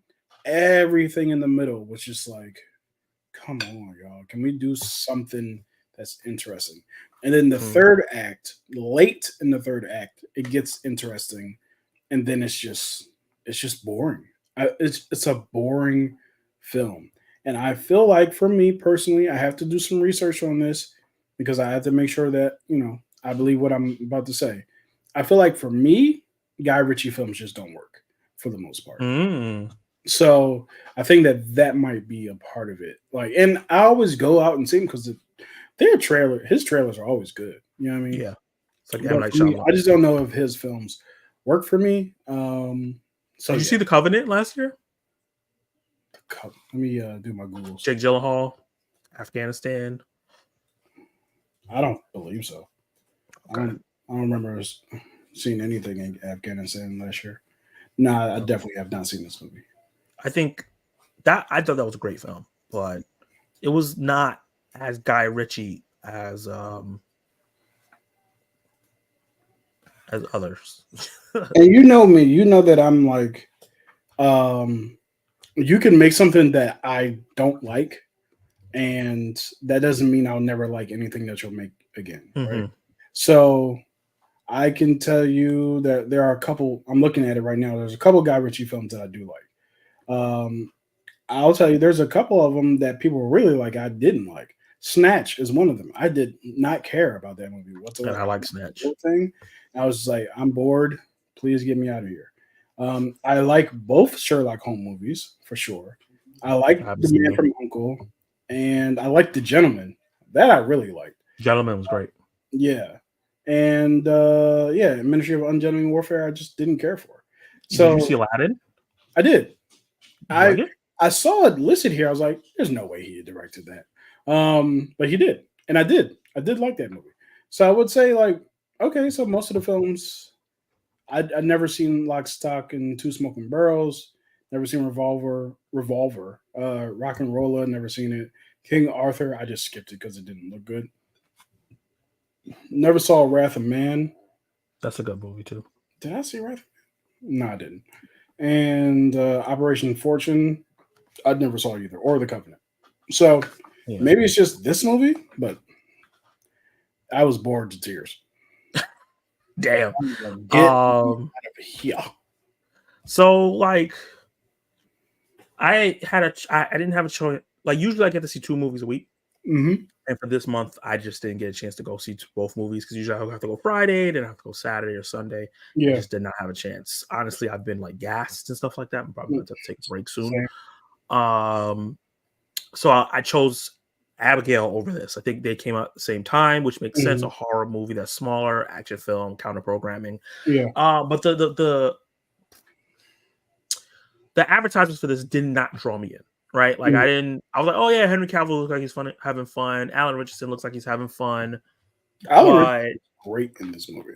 I heard he's the best part of it. I heard, Yeah.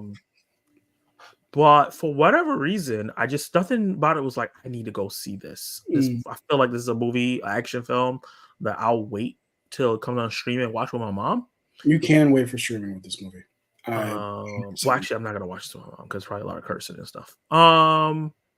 And I just noticed like I don't remember. Isa Gonzalez is a gorgeous woman, right? She is. She's a gorgeous woman, but anytime she's in a movie, I usually don't like it. That's interesting. Like her, Well, she was in Baby Driver. I love that I have movie. not seen Baby Driver. That's another one I need to see. Her version of Till Dusk Till Dawn I didn't like. She was in Hobbs and Shaw. I like Nobody. Godzilla. She was in Godzilla versus Kong. Oh, she was awful in Godzilla versus Kong. Oh, I hated her in Godzilla vs. Not the And character. not in the right way. Like she was a bad guy, but she was just annoying.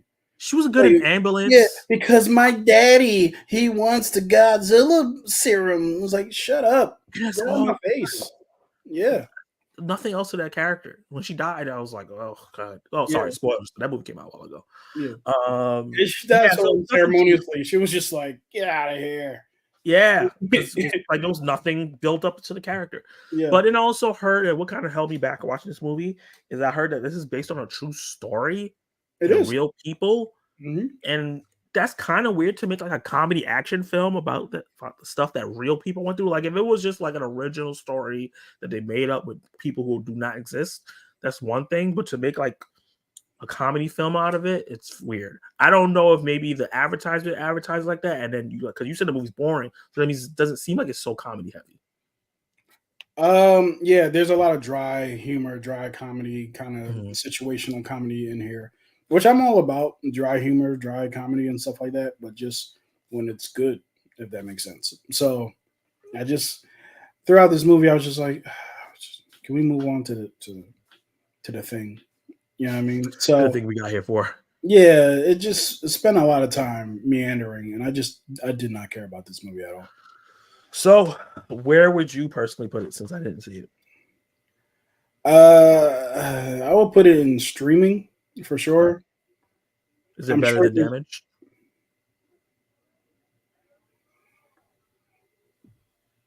The hardest question of the night. I'm going to say my experience with Damage was better than my experience with the Ministry of Ungentlemanly Warfare because I had a lot of fun watching. Yeah. Some people have heard me say this. I know you've heard me say this. You can be good, and you can be bad. What you can't be is boring. Boring is the ultimate sin. Yeah. So I agree. I'd rather watch a bad movie. I'd rather watch the Mea Culpas than something boring. Yeah, for sure. So yeah, we're gonna have Ungentlemanly Warfare in the streaming. You guys in the live chat that are still here, let us know if you agree with that, how you feel about the film, how you feel about our thoughts. I know this one I didn't see it, and he didn't love it that much, but let me know how you guys feel. I'm really, really interested because I know a couple people did see it. It didn't do well. I think it had like a $30 million budget or something like that, and only did like $9 million. Which is really a shame because there's some really good people in this movie. Yeah, really like Henry Cavill is so good, and I remember somebody saying like this is another movie where he's like in the advertisement, but he's not in the movie that much. Is that true? Is he not in the movie that much? He's in the. They spend a lot of time on other characters who are going into this mission, going undercover on a particular mission. So I wouldn't say that he's not in the movie. He's definitely in the movie, and he's an integral part of the movie for sure. Yeah, as is Alan Richardson. But they spend a lot of time in different spots in the movie. It's not all. It's very much an ensemble movie. Okay, he's not the main character, like the movie, like the trailers kind of. Yeah, he is the driving force. He is the leader of this group team for sure. Yeah, gotcha. And he's going to be in another Guy Ritchie film next year. So hopefully that one. He has some things coming up. He's doing the Warhammer film. He is doing Highlander. Is it Highlander? Yeah, he's doing Highlander, which was near and dear to my heart when I was younger. Man, and then he has the Guy Ritchie, and he's still trying to get Bond. So I like Henry Cavill. I think he can be a dynamic actor if he's given the right roles. I just think that he gets pigeonholed into the serious tough guy a lot. I'd love to see him just a drama that has nothing to do with action or anything like that. It's just a guy living a life and doing a thing, right? Yeah. So, yeah. Yeah, because he's been in dramas when he started, but I feel like he's a better actor now. I would love to see him do a drama now. Yeah. Get him in A24 somewhere. That would help an A24 movie make a lot of money. Something like Challengers. You know what I mean? Yeah. He would be great in. Yeah. Where it's still actiony, it's still like mainstream Hollywoodish, but it's still like more toned down than just straight up action. Do you think part of his problem, not him, but part of the problem is that he's just a gigantic human being, similar to Alan Richardson? They are just and Bautista. They are gigantic human beings. Try to go for rom-coms and they will never cast him because he's too big. Yeah. It's like, well, big people fall in love and like jokes too. It's not like we only have to be in action films and hard dramas. And that's true. Yeah. You know, if you're just because you're muscular doesn't mean you don't deserve love. Right. Right. Like I was saying it. I was like, that's a wild statement, but it's true. Like I can't even think of a rom-com that I even saw a poster for where it was like a bigger guy was one of the main characters. A lot of times they're the asshole or they're in the background as the brother, but never the main person. Well, Lifetime does a good job of casting the woodworker in the small town that's a big guy. You know that's true. Yeah, but I ain't watching it. But there's also Lifetime. Yeah. Dave Chappelle said about this movie, he said the movie didn't have enough comedy. I would have preferred it just to be an action flick. Yeah. I really thought it was going to be a comedy action film through and through. It's really interesting to hear that it's not actually comedic throughout. I love Gentleman Warfare. Killing evil Nazis, check. Henry Cavill and Alan Richardson, check. Funny moments and surprisingly diverse. I had a lot of fun with it. I'm glad. That's fair. I'm glad you had a great time with it. I probably end up liking it. Some people who do like it. Yeah. Yeah. It has a 90 something on Rotten Tomatoes, so people do like it.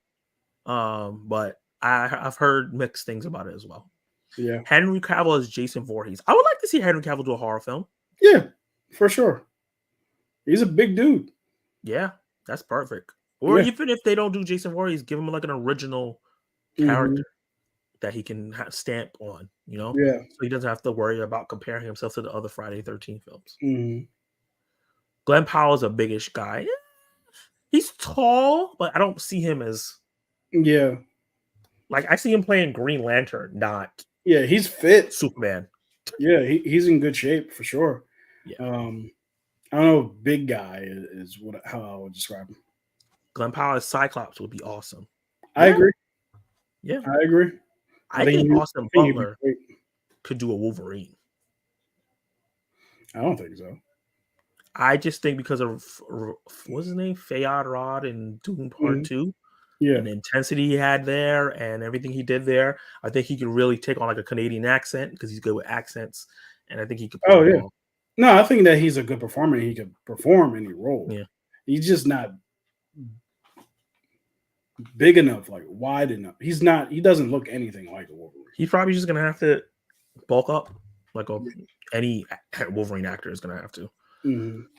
Or Daniel Radcliffe. Everybody's been saying that, but that one I just don't see. I don't understand that one at all. I think because of him and Gun Akibo and some of his like indie stuff that he's done, like indie action films. Yeah. That's why people say he can do it. But I don't know. I don't think he's gonna do it. Mm-hmm. Up next, let me change this. It is Rebel Moon. Oh boy. Rebel Moon Part 2. For some reason, this was separated in 2 parts. Scargiver. Why was it called that? Who knows? I mean, the Scargiver was in it, but she was also in the first one. Yeah. If you guys are asking questions about X-Men and stuff like that and casting, we'll get into the Q&A section. I want to make sure we get all to the rankings before it's too late. Yeah, Rebel Moon Part 2. I'll start off with this one. I'm going to preface this like I love Zack Snyder films, right? Like I'm a big fan. I'm not a stan. So like I don't a guy like every part of his movie is perfect and every movie he's done is amazing and he does no wrong and the slow-mo is justified. Like no, I'm not that. I'm not a Snyder cut cultist. I'm not whatever, right? Like I like Watchmen. I like Man of Steel, Batman, Superman, Zack Snyder's Justice League, 300. I love these films, right? He's one of my favorite directors of all time because these are films that I will watch forever and appreciate, and I don't think I'll ever see anyone else replicate. Just no one else makes movies like him. With all that preface, right? Rebel Moon Part 1 was hot garbage, right? Like, the movie was slow. It was derivative of Star Wars and Seven Samurai. It did not do a good job of characterizing the characters in a way for me to care. It did not characterize or build out the world building for the movie well. Yeah. The action had no weight because I did not care about the characters. They cut out pieces of this movie. Let's be real. Netflix took his 3-hour R-rated film and turned it to PG-13 and cut out chunks of the film and cut out the wrong chunks of the film, so that, like, when you get to, there was a particular part where I knew I was not going to like this movie. There was a part where they got the Han Solo like character there, right? And then they jumped to the laser sword lady, and I was like, whoa, I feel like the conversation you were just having there, and then we jumped here, something's missing. Yeah. Between, right? And then it happened again towards the end where, like, they were like, I know you love her, which is, he loved the main farmer loves Scargiver. I was like, wait, where did that come from? When did this happen? It feels like you guys have spent a total of 8 hours together. How are you? I love her. Sophia Boutella, beautiful woman. She's a badass in this movie, but that doesn't make any sense. So that I lost interest there. The third act fight action scene was cool, but it didn't have emotional weight, right? Now, going to Scargiver, I think this movie is better than Child of Fire in every single way. The action feels better. The characters actually get some backstory, even though it's a movie late. I think that I cared a little bit more about the characters a bit. But at the same time, even though this movie is better than Child of Fire, it's still not good. Yeah. Because there is way too much slow-mo. And you know what's crazy? It's like how everybody's like, oh, the slow-mo. And I'm like, I don't care. Like, I don't, like, it usually doesn't bother me, the slow-mo, because I feel like he uses it to showcase the amazing visuals. But there's a shot, and this is where I was like, this movie is pissing me off. There's a shot of them in a cornfield, and Dijon Hansu grabs some grain to eat, and it was slow-mo, and I did not understand what the hell was going on. I was very confused, and I was like, is he trolling us? Is it because we're complaining about the slow-mo? He's like, you know what? I'm just gonna throw it in there when it doesn't need it. Yeah, it was just too much slow-mo. It was too much meandering. The party, them on the grain field, which was completely unnecessary. I didn't understand why they needed to have this grain field part. The grain is not even a big part of the story. It didn't even help them when, I guess it did. Technically, they built holes, whatever. It was just, that part just lasted too long. And then they got to the table scene. It was just like, bro. Man. Bro. I was like, wait, everybody's going to go? Kenny, you know what? No, talk about the table scene. Yo, the table scene made zero sense. Well, it's not that it didn't make sense. It's that the fact that it was, like you said, a movie too late. Like, the biggest problem with it is that everybody had, like, their own sequence of, like, this storytelling of where they came from and stuff like that.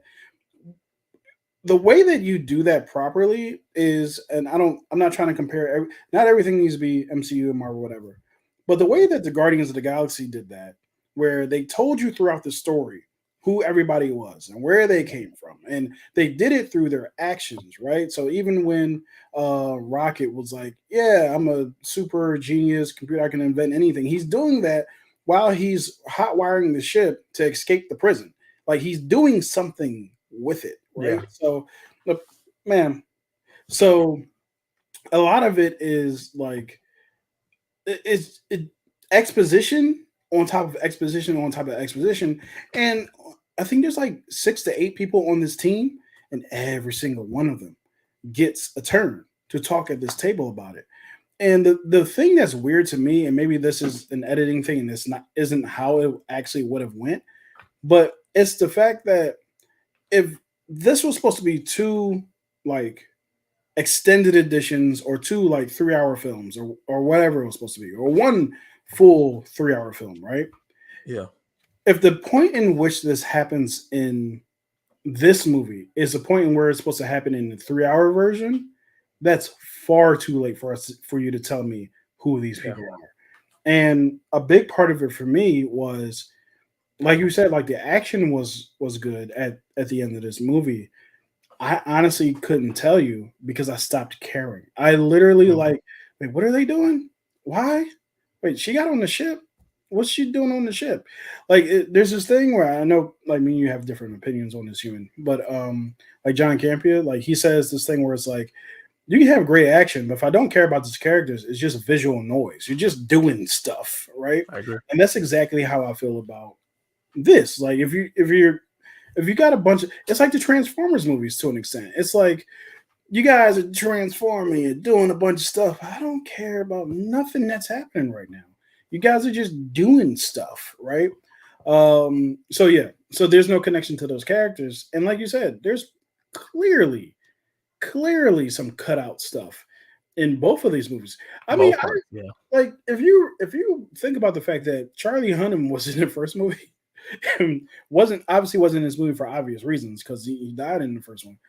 We know less about him than anybody else, and apparently, what he did was a major thing in this story, right? So, even Ray Fisher, like his character, bit it like in the first movie, and he just who is this man? Like who was? They try to make a whole big thing at the end of this movie about it. It's just like, bro, I didn't care about him dying. Any of this, right? So it just felt like, I don't know. Well, the thing I'll give the movie is the visual effects. They look awesome. The slow motion you already covered, so I don't want to beat a dead horse with that.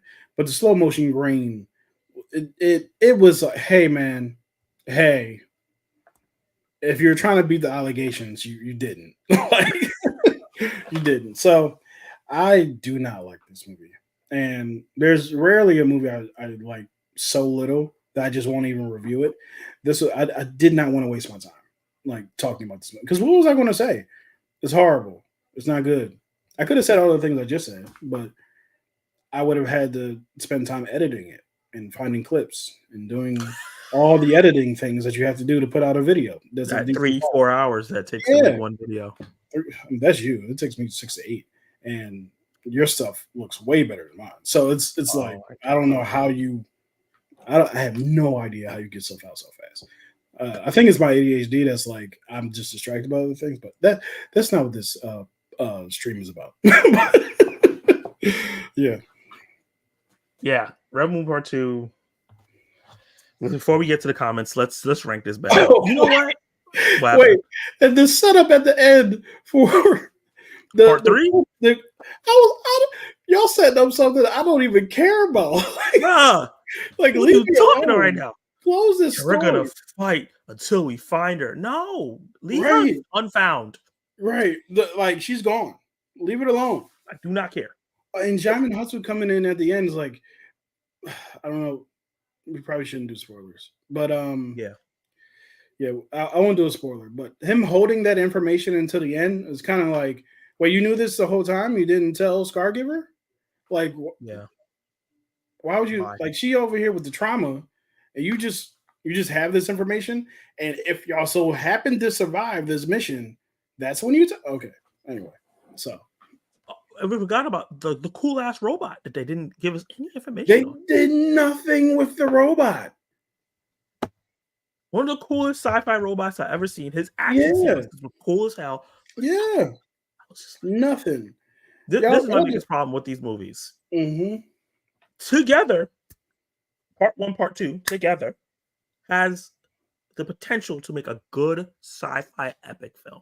Mm-hmm. There, if you take all the decent parts of both and take out all the stupidness and just put them together, it's a decent movie. I would probably give it a C. Mm-hmm. But it's unnecessarily separated. Yeah. The story in both of these movies is a Saturday morning cartoon episode. Yeah. Yes. Just an episode of a Saturday morning cartoon. Yeah. And that's 40 minutes? Mm-hmm. So they took 40 minutes of story and stretched it over almost 4 hours. Added a couple zeros onto that time, which they did not need to.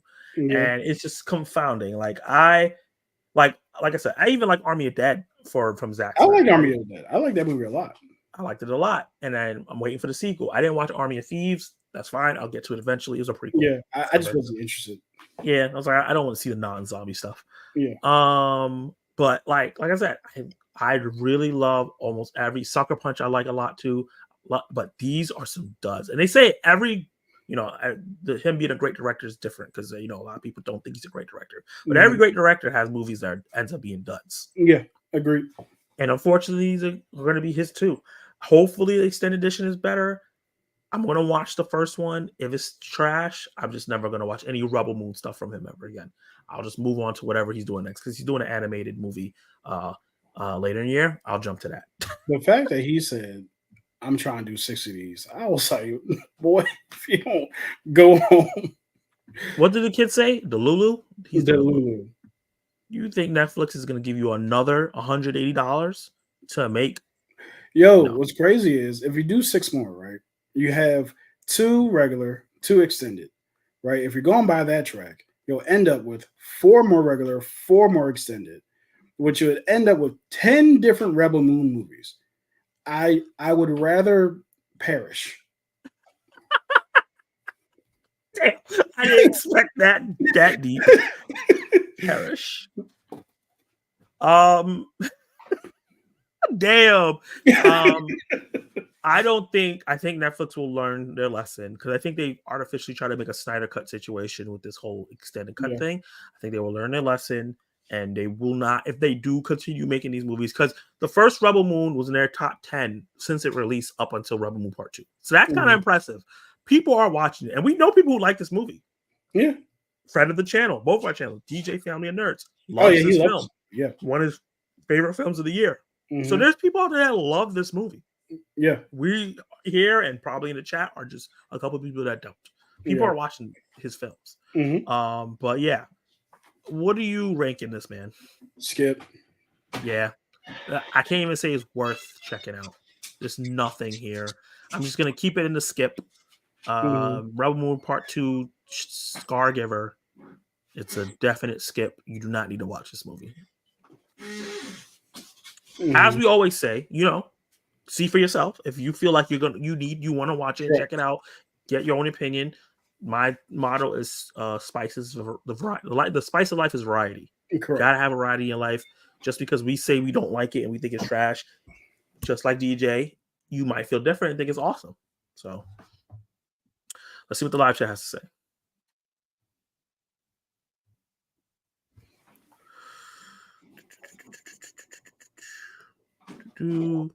Rebel Moon is trash, and more trash.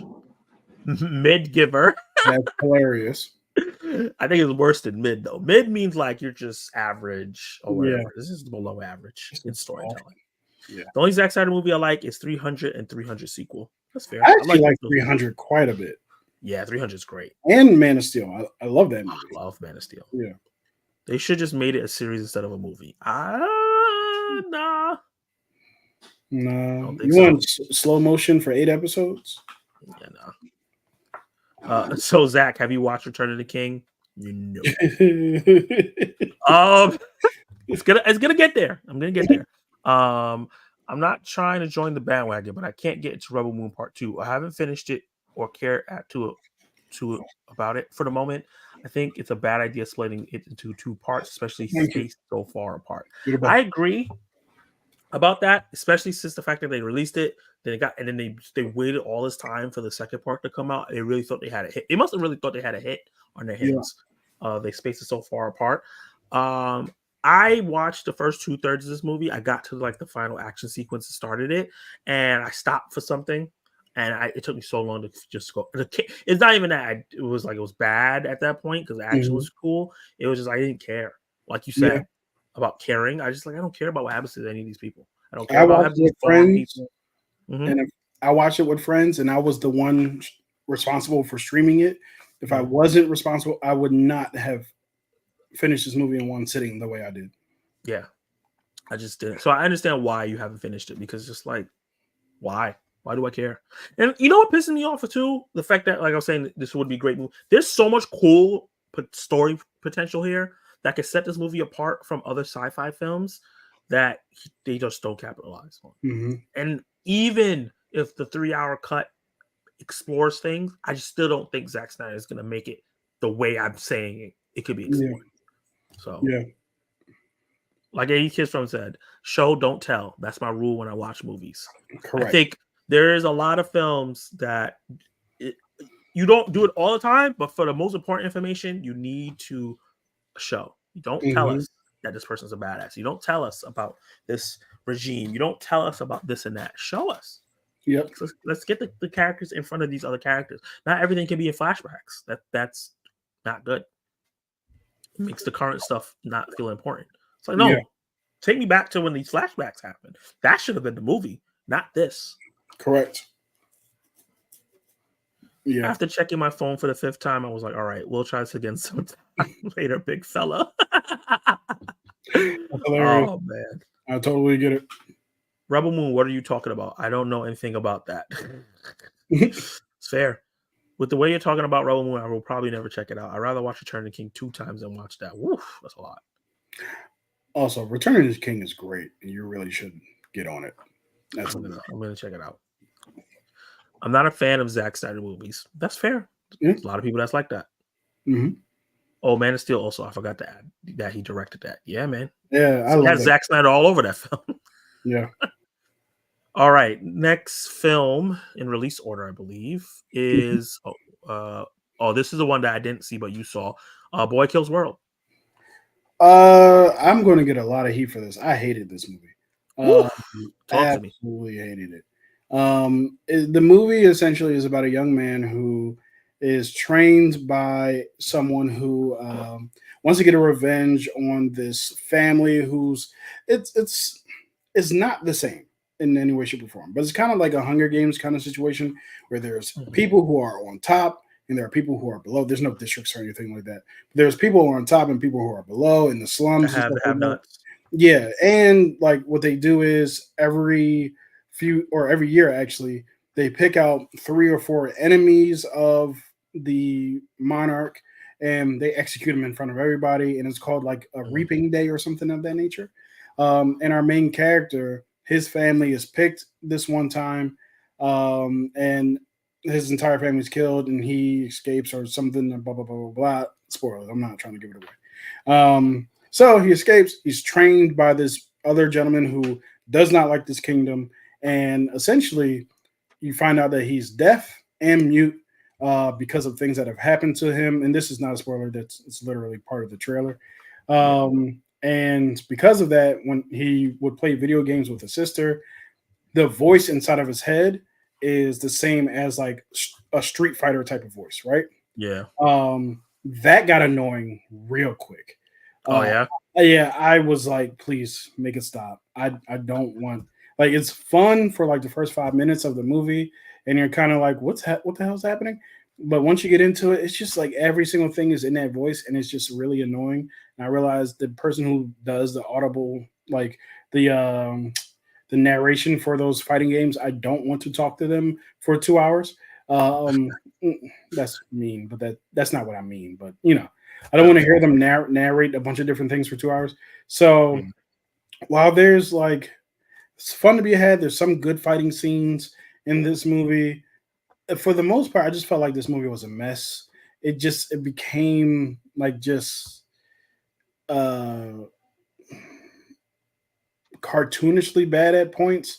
And then when you get towards the end and there's like a twist and there's another twist and there's another twist and there's another twist. Some of them you saw coming from a million miles away. Others are kind of like, oh, I didn't think that was a twist because that's dumb. Like I would have never considered that you would do that because that's ridiculous, right? So and then like the end fight, the very, very, very, very last fight is entertaining, but I kind of felt the same way about that fight as I did about the end action in Rebel Moon. I don't care about these people. You didn't care about the people. So I don't care about the payoff of this fight. If you're watching it as like if you're watching it as, hey, here's this cool fight scene I saw one time, it's pretty good. But in the context of the movie, I did not care about this. Also, I will say this too. It's also I'm losing my train of thought. Also, I will sure it's true. I lost my train of thought, so it's gone. It's out of here now. But yeah, I did not enjoy this movie at all. I wish I did. I never go into a movie wanting to dislike it. That's never been my bag. No, me neither. But I could at just it hit levels of juvenile for me. That was just kind of like I don't care about this. Gotcha. This sounds like a movie that little kids will love. Like Oh, for that sure. R-rated film Yeah. that they're not supposed to watch. They're gonna cherish, and when they get older, like, oh, this is not as good as I thought. Yeah, and the other thing too is like one of the things I was going to say if I were to review this movie, which I don't think I'm going to, because I'm tired. Just like you mentioned, you're tired. I'm tired too, man. I don't care. Not that I don't care. I don't feel like it right now. So, but one of the things I would have said was this is definitely going to be somebody's favorite movie for Yeah, sure, and for sure. I completely support the people who this is your favorite movie. Like this, there's definitely an audience for this movie. I know our friend CC loves this movie. I know our guy Have You Seen with T, who has a YouTube channel. He loves this movie as well. So Yeah, there's the right definitely guy. a few people who love this film. So it definitely has an audience. It's worth seeing if you're into it. I'm not going to tell you not to see it. For me personally, it's a skip. I would. I just. Yeah, I'm even looking at like the Rotten Tomato score. Like when I was looking at the run for Unjust Me Warfare, it was Mhm. like a 92% for the audience. The audience likes it a lot.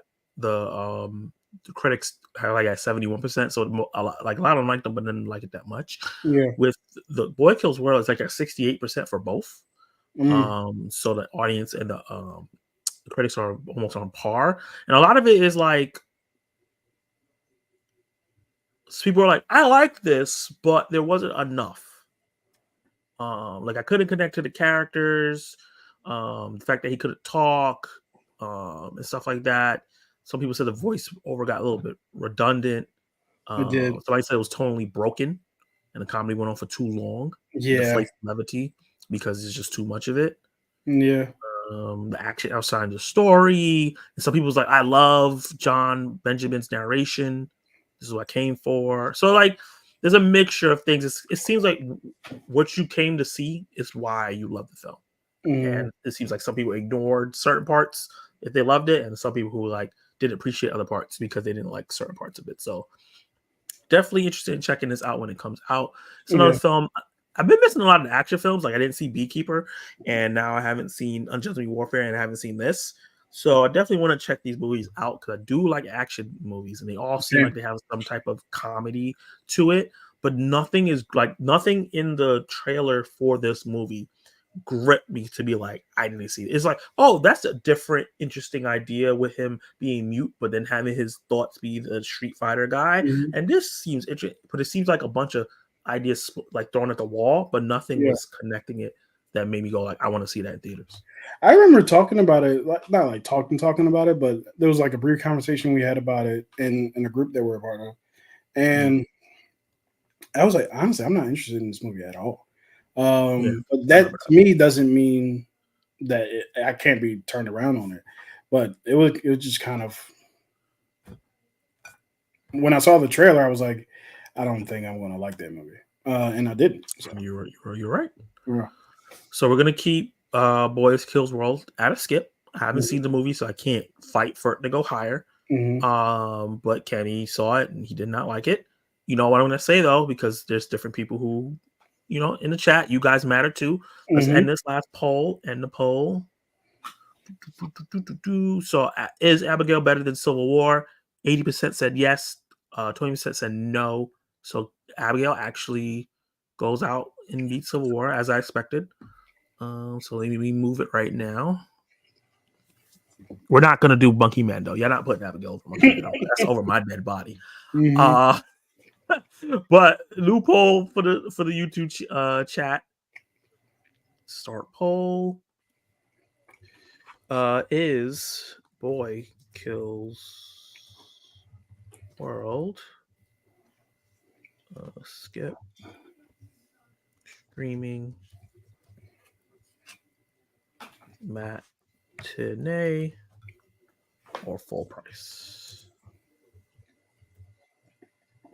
See what you guys say, and it will affect its rating by the end of the stream. So the next film that we have on here, and this is the final film of the night, and then we'll get into a little bit of a Q&A and then wrap this up, is Challengers, a movie that recently just came out. So we're not going to go into like heavy spoilers. If you want to hear our full thoughts, that's actually going to be in on our channels, because we both have reviews out. And actually, sorry, before we go to Challengers, I know I just said that, I just realized I didn't check out the chat yet.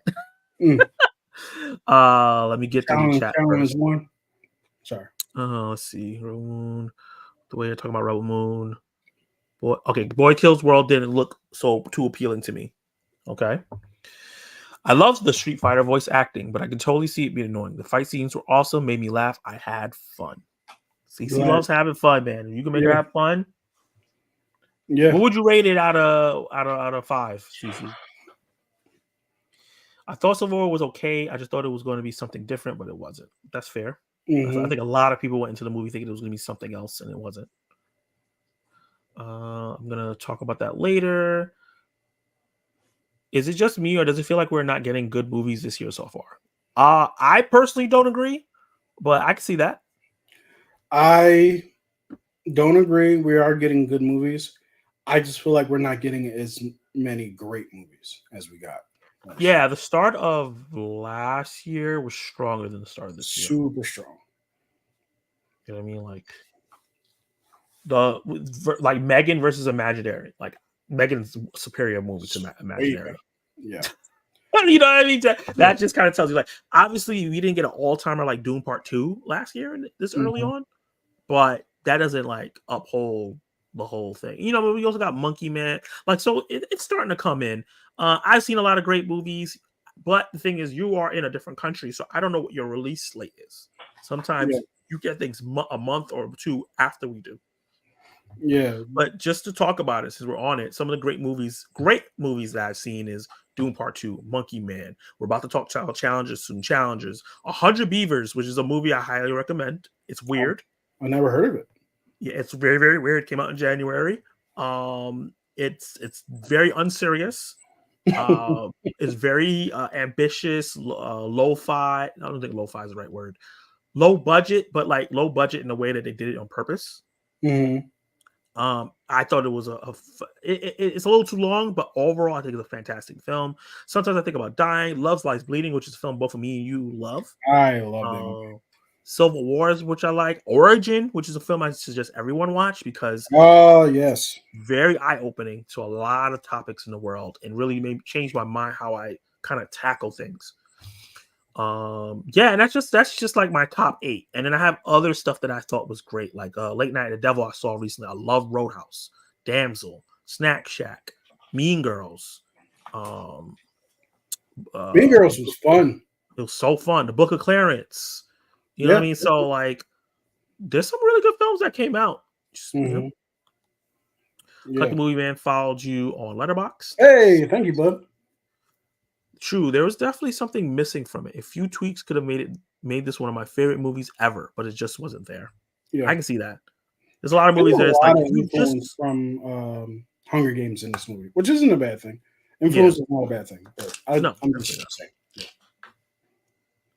I made a poll on which animated movie I should make a video about this week. Now I need more votes to break the tie. Nice. This was my favorite movie this month, Challengers. Okay, so people are starting to talk about Challengers. I'll give... okay, she's talking about Boy Kills World. I gave it a 4.5 out of 5. You're right. If I have fun, I'm going to rank you pretty high. It makes me haha, and we're good. And that's fair. Yeah, 100%. That's what you go to the movies for. That's what you go to the movies for. That's 100%. Totally fair. I love to laugh my damn self. And then Nanette. Hey, what's up? Hey, Nanette. Beloved channel member. Also, beloved channel member. Yes. Yeah. Let's get to Challengers. Actually, why am I doing that? We already said it. Let me change the thing. Talk about Challengers while I change the banner. Challengers is a great film about a tennis match of life. I wish I would have put that in my review. That's a really good description of what they're going for. Yeah. And Tashi's the ball. Anyway. But yeah, but no. So essentially, Challenges is a great film. It's essentially about three human beings who need all kinds of therapy, and essentially, what they embark on is well. Let me talk about the movie. So essentially, the movie is about a story about these three people who, throughout the history of their lives, have very strenuous relationships, very interesting relationships, where the two men, Art and Patrick, are both in love with the young woman played by Zendaya, named Tashi, and essentially it's just a struggle for love and attention between the three of them. Mhm. All three of them have different struggles for attention with each other. They're not just going after the woman. They also have a struggle between friendship between the men and possibly more. Mhm. So all of that is done over the course, I believe, like a 12-year period. And the movie does a great job of intercutting itself by starting in the present, going back to the past, and it always tells you that we're going 2 years back, we're going 10 years back. It does a very good job of balancing itself throughout that time period. I was never confused about where I was and stuff like that, so it did a really good job of that. And I think one of the strengths of that is it always made the flashback relevant to what we just saw in the past, or what we're about to see in the future, rather. Mhm. So I I agree. love that. The cinematography in this movie is great. The Yep. camera shots. There's so many camera shots in this movie that I was just wowed by, especially during these tennis matches. You'll have the tennis ball going back and forth across the court, being hit by the two contestants, and it's almost like the camera's inside of the tennis ball, and you can see the POV of the tennis ball as it's going back and forth. And it's just like I've never seen anything like that before, right? And you also Yeah. see the same POV from the players as well. So there's so many different things to like about this movie from a standpoint of filmmaking to the characters. The characters are incredible in this film. So yeah, it's my second favorite movie of the year. I have it ranked number two. It's the first film to beat out Origin. Origin's at number three now, with Doom Part Two at number one. So yeah, I absolutely adore this movie. I can't really talk too much more about it because there's a lot of spoilers involved. Yeah. But just know that Disclaimer. you got a lot of toxic people going back and forth. Um, Yeah. yeah. So, yeah, yeah. Yeah, I thought the movie was fantastic. I really, really enjoyed it because of the way the story was told. Like the Mhm. thing that me and you both like, the back and forth between the Yeah. time and how that Mhm. worked, is a make or break mechanic. Yep. I think that there's a lot of people, and friend of the channel, TJ Billups, go check him Mhm. out. Mhm. Great movie reviewer. He's He fantastic. he's fantastic. He wanted Yeah. a more linear story, and Mhm. I said this in my personal review. I could see a lot of people like I like more linear storytelling. The jumping back and forth can will hurt the movie for some people because uh after a while they stop holding your hand, right? Like most movies, they're like, this is 1993, this is five. Like after a while, they're like, well, you've seen the back and forth enough, you know how this person here is supposed to be at this particular time. So when I jump back now, I don't need to tell you where we are. And I can see that people getting pissed off about that. I did not like the soundtrack for this movie. I thought that it was intrusive. And even if it wasn't, I just Mhm. still didn't like the music. I didn't think the music fit the tone of the film. Felt like this music would have fit more of a more serious sports movie where like the competition actually mattered in terms Mhm. of like them wanting to be champions. But that's not what the movie really is about. It's more about the Mhm. relationships and winning one over and the competition amongst themselves personally and everything like that. So that's like some of my negatives, and I go deep into it in my review. So does Kenny and stuff like that. What Yeah. he didn't like, but I have way more positives for this film than Yeah. negatives. Zendaya is a star. Yeah. This is a proof. I've Absolutely. been saying I want her to see her lead a film for the longest time, and I don't say she's not the main lead. I think all three of them lead it together. Mm. They all kind of equally share time because it is a movie about all their interactions, whether it's Zendaya with one person, Zendaya with all three, or Zendaya with the other person, or them Yeah. two with each other. Like it's all about them, and we don't really get a lot of scenes with them individually by Right. themselves. Right. So it's more of a three-hander. But Zendaya is the star. She's fantastic in the role that she does and it shows. Like there's a lot of people saying she can't act. That is not true. Who lied? I'll say that she does take on similar characters in almost every project she's done since she stopped doing Disney Channel, but Does she? she does such a good job Mm-hmm. doing it. I don't care, and I don't think that this character, what's Tashi? Tashi, yeah. Tashi is not the same as the character from Euphoria, Mm-hmm. and the character from Euphoria is not the same as the character as from Spider-Man. So Or Doom. it's just or Doom. They all have this. I'm challenging the status quo. I'm, something happened to me in my life. They all have a similar tone of something, whatever happened to them, but the characters are all different. Mm. I don't think Chani or Tashi are similar characters at all. Yeah. But yeah, I loved her performance. I loved Michael Face and Josh O'Connor's performance. Yep. I love the direction. I love the story because I watch movies like this, like movies that are usually not that good in terms of like this. But the writing for this is bad. But I like the drama and the gossipy and the toxic part of it. But this is like a well-written version of it, and I was like, yes, yeah, well written, well produced. And it just shows because I saw somebody say like this is like high school drama. I was like, really? Like, not really. Adults go through this. Humans are messy, man. Yeah, no matter what age. And a lot of it, if you watch this movie, a lot of the themes is like a lot of unresolved issues, a lot of things that are unsaid from when you were younger affect you when you're an adult. That's a big thing in this movie. Yeah. And yeah, I don't, you said so much about it, like the POV shots and another negative thing I'll say is like there was too much slow-mo. It's funny, I'm talking about slow-mo, but slow-mo towards the end, I think they took too long to get to the point. Felt like they were dragging it out a bit. Yeah. But other than that, I really liked the third act. I actually ended up liking the ending. I did too. Yeah. I know just the way it was done. And just Zendaya's reaction to the ending was like perfect. It just encompassed everything that you need to know. It was a lot of show don't tell. You figure it out because you just watched this movie, and I think it will have a lot of replay value in that. You start picking stuff apart. There's a lot of things I caught in this movie, like someone wearing a shirt in a scene, and then there's another person wearing the same shirt, and I'm like, oh wait, how did you get that? That kind of stuff. But yeah, Thought Challenges was awesome. It's one of my favorite movies of the year. Right now, I have it at number 3, behind Dune and Monkey Man. It's phenomenal. It's a phenomenal film. It would have been almost perfect if it wasn't for that disgusting score. For me personally, but great film. Movie I'm definitely gonna cop, get the physical media and watch it. Yeah, I actually like the score. I thought it did fit because it kind of gave like this intensity to the scenes that you could kind of feel between the characters. But I definitely understand people not liking it. I think the thing for me, well, not the thing for me. This is not a thing for me. But another discussion that we could have about it is also the marketing with this movie. This movie is marketed as a 2-hour threesome, and that's not what this is. And it's literally it's a drama. And drama.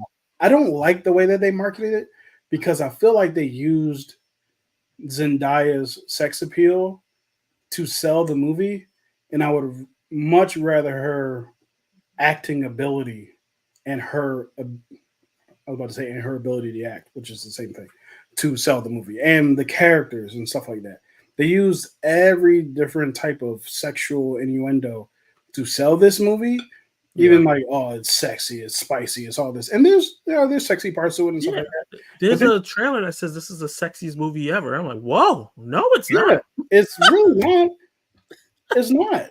So there's a lot of false advertisement around this movie, and there's not a. This month. There's not a sex scene in this movie at all. No, there's spoiler alert, but just to let you know. And like, so what I said in my review is there are scenes of passion in this movie. Yeah.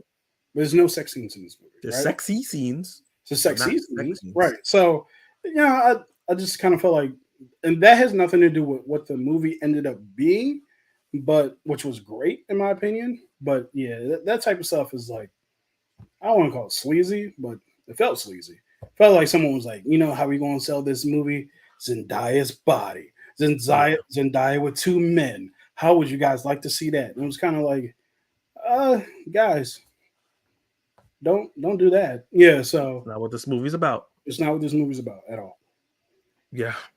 Unfortunate that was a big part of marketing. I even said that in my review, and I showed the image, like this image of the 2 people kissing her neck was the thing that kept driving it, mostly, and not the plot. And I know it's kind of hard with this kind of movie to sell the plot because you don't want to spoil the mechanic and everything that's going on.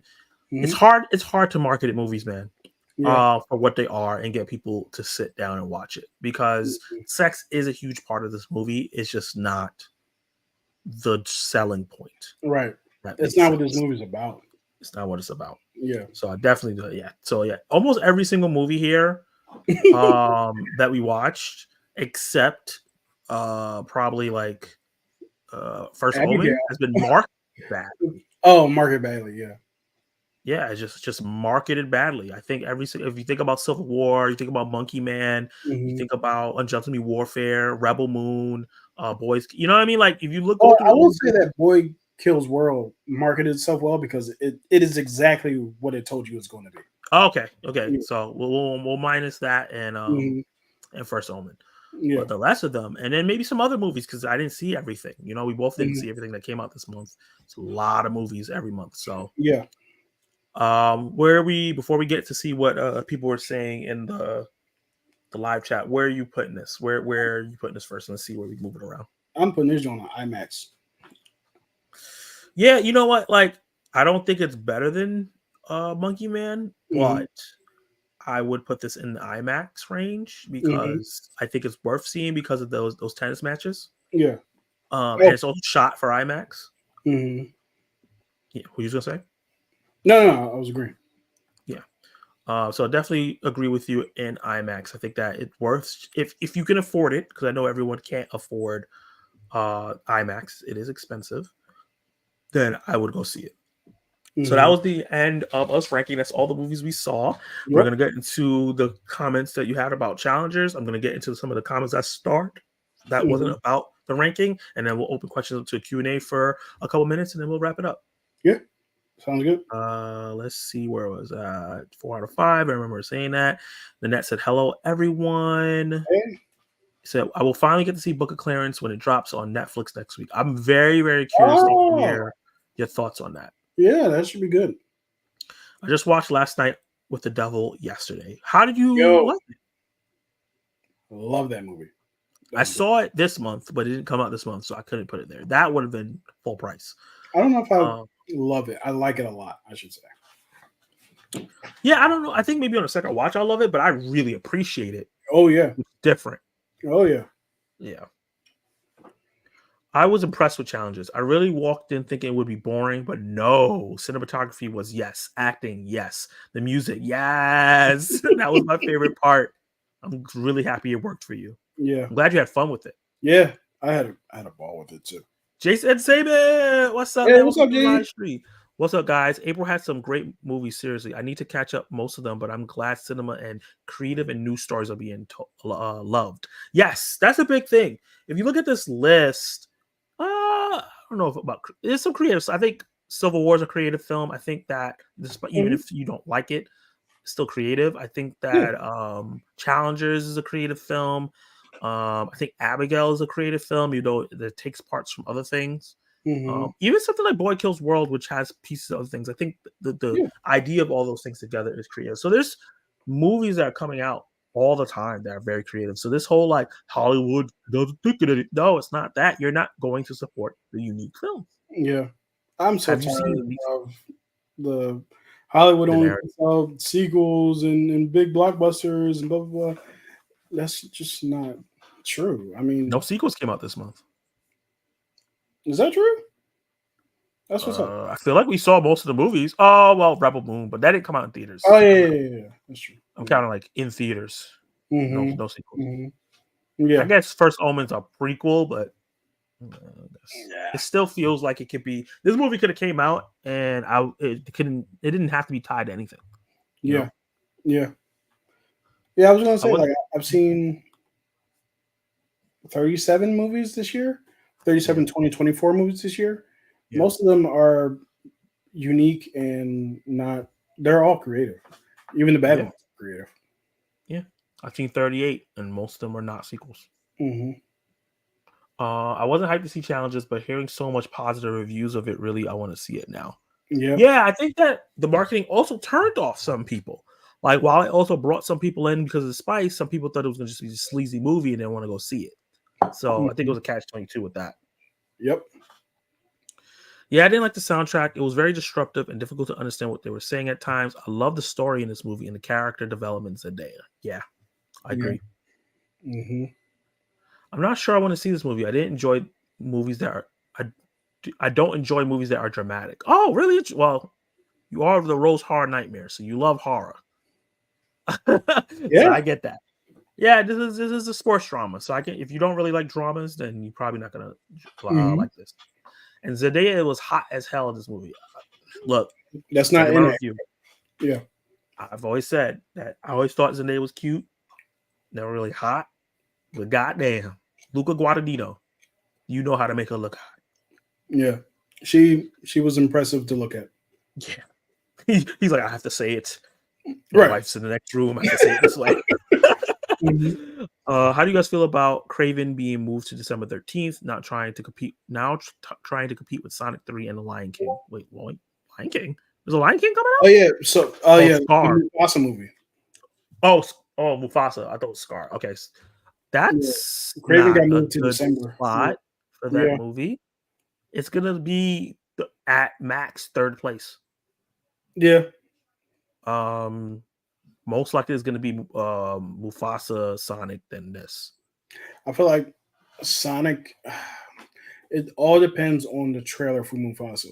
Because if the trailer for Mufasa is like, if nobody's interested in Mufasa and the trailer doesn't look good, Sonic 3 is going to win that weekend. Yeah. And I just feel like because the first one made $1 billion, I think there's like a base audience there that watched that live action one and gonna want to watch this one. I didn't see it, but you didn't see which one? The live action Lion King movie. Oh god, that movie was horrible. Yeah, that's what I hear. Lion was my favorite movie, the animated version. I know. And she's a different character between Dune, Euphoria, Spider-Man. She's definitely becoming more mature actress. Agreed. Accurate. Oh yes, the ending was a bit drawn out. I was like, all right, let's close this out. I didn't love the ending, but unlike Civil War, I was like, okay. Sexiest movie ever still goes to the film Basic Instinct. That's definitely up there. I have not seen it. Right, so I saw it on TV. I probably would watch it now and not remember anything I saw because it was so many years ago. I was probably a child, probably not supposed to watch that movie. Yeah, but I definitely saw it. For sure. No, you're definitely not. When I saw the trailer and the scene popped up, I thought there was going to be a whole bunch of stuff that I can't say was Zendaya, and it was like there's scenes were definitely sexy. Yeah, I think that's what a lot of people thought because that's the thing that she doesn't really do. Like even in Euphoria, where it's a lot of nudity, she's always clothed. Yep, which is nothing wrong with that. But I think a lot of people were like, "Oh, like I said with Jennifer's Body in my review, like a lot of people thought Megan Fox was gonna do something like that." And then they went to watch the movie, and it wasn't that, and that movie got hated. And then later on, people were like, "This is actually funny and great." So I think that's going to happen to Challengers. Yeah, no actor or actress is under any obligation to show up naked on screen. No, because I'm very glad that's not a thing anymore. Yeah. But I was looking at the Rotten Tomatoes. It says 75 with the audience, so I think that makes sense. I'm not mad at that. Well, this movie was terrible. Damn, nothing else. Where's Spy X Family Code White? I haven't seen Spy Family season 2, so yeah, I decided to skip the movie. So I need to see season 2, and then I will find Code White because I've never seen any of the Spy. Spy Family is awesome. That's what I hear. First season, eventually we'll check it out. Zendaya does not do sex scenes, and I love and respect her for that. I didn't like them using that to get people to watch because it's just that draws people away. Yeah, exactly. Yeah, I'd say IMAX as far as how it was shot in that soundtrack. Yeah, 100%. Dolby Atmos is really good too. Yeah, it has a great screen and the sound design really good. Mm-hmm. I enjoyed Last Night with the Devil. It was a great movie. Yes. Yeah, I had a good time with that. I pre-ordered the limited edition Steelbook of Lionsgate for that movie with Henry Cavill that came out this month for $40. I'm guessing that's the Unjust Me Warfare. Nice. Guys, apparently Lanterns has been canceled. I don't know anything yet, but what do you think? Is he referring to another Green Lantern show? I'm I not haven't heard sure anything what about Lanterns being canceled. Mm-hmm. I'm going to go on Threads and look up James Gunn because that's where he says all these things. Yeah, like I just Googled Lanterns canceled. James Gunn clarifies what happened to DC scrapped Green Lantern show. This was 8 days ago. Let me see. Are they talking about the one that was scrapped as part of the DCEU? Because there was a Green Lantern show from. Yeah, he was supposed to take that show and still make it and add it to the DCU, but he was going to make it a buddy cop film, which is two lanterns instead of it was supposed to be like an anthology show with all the lanterns and like focusing on a different one each episode, which actually sounds pretty dope. Yeah. Let's see. What happened to the original Lantern series that was being developed? I didn't think it was in the DCU, but it was before my time. That said, I think Finn's a talented guy. He'll be okay. Writers, directors, actors have projects fall through every day. We've all had it many times. It's not being done dirty as part of the job. Oh. That kind of sounds like it got canceled. Oh, okay. All right. I mean, for me, honestly, it sounded nice, but if it was something that he was bringing over from the old universe, he was like, "Yeah, I'll bring it over," but then was like, "Nah, I'm not going to bring it over." It's probably because it didn't fit into the vision of what he was going to be doing going forward. So, I don't think the new version of Green Lantern should be introduced as a TV show. Yeah, because they haven't, like, besides Ryan Reynolds, we haven't had a live action and Smallville, which is just, I don't know if that's something we want to reference, but that's been kind of it. So if you're going to introduce Green Lantern, you're going to want to do it in a way in which you feel is in a way that you're introducing it to people for the first time. Let's do a show later. Yeah. Probably. I forgot we had a poll. Let's see what this poll said. This was about Is Boy Kills World a skip, streaming, matinee, or full price? 8 votes, and 50% says skip. So it's staying in the skip. Let's see. Sonic 3 will dominate. I'm not too sure. The first two Sonics did good, but they didn't like dominate in terms of like crazy box office. So I'm not going to say that's 100% sure, Yeah.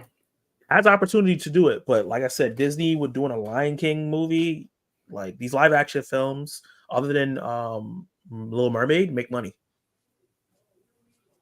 Yeah, this is true. I like horror movies, action, adventure, musical, fantasies, and cartoons. That's a good variety of different genres. Challengers, Cat's Life, Civil War, the only 3 movies I saw in theaters this month. Okay. I haven't. I remember you talking about Cat's Life. I actually saw a poster for it when I went to go see Challengers. Oh, that's interesting. Definitely when it comes to streaming. I think it's like something that's going on from like a cat's perspective. Not sure. What movies are you looking forward to see in May, Zach and Kenny Sparks? Okay, May movies. Boy. There's quite a few actually. May 2024 movies. Okay, so Furiosa. Yep. Kingdom of the Planet Apes. Yep. The Strangers Chapter 1. Yep. I haven't seen the trailer for that, but I have been interested in it. Why do they keep putting The Kinds of Kindness? That's because it was supposed to come out this. What else is coming out? Young Woman and the Sea I want to see, but I don't think I'm going to see that in theaters. Tarot's coming out. What is it? Tarot cards. Oh, tarot cards. Mm-hmm. Oh, that's how you say that word? Tarot? I believe so. It could be tarot. I'm not sure. Coming out this Thursday, Turtles All the Way Down. I want to see. It's going to be on Max. If it's coming out. I'm not interested in that at all, honestly. I'm not going to lie. I'm not interested in it. The Idea of You. I actually want to go see. I haven't seen a good rom-com, and I love Anne Hathaway in these kind of roles. The Fall Guy, after friend of the channel Heart Movies review, I thought the movie looked great anyway, but the way he's talking about it, I want to see it. And you put a review out? Oh, Letterboxd. Yeah. Okay. I saw the TV Glow. I want to see that. Yep. What else you got here? There's a bunch of movies I never heard of. Are you looking forward to Atlas? I know a lot of people are making fun of it, but I enjoyed the trailer. I'll watch it. Really? I did not think the trailer was good, but it could be great. I don't know. I don't think it's gonna be great, but I think it could be okay. Mm-hmm. I was like, guys, this doesn't look like a great movie, but maybe it might surprise me, like Damsel. Yeah. We grow now. The Pool Man's coming out this month. I heard that movie's terrible, but it's Chris Pine's directorial debut. So, I mean, debuts can be that way. Yeah. I think that's about it for me.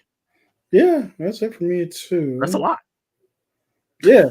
The problem is, like, there's like 2 movies coming out every week that I want to see and review. The Garfield movie comes out this month too. That's one of the ones I don't care about. Yeah. Trailers are okay.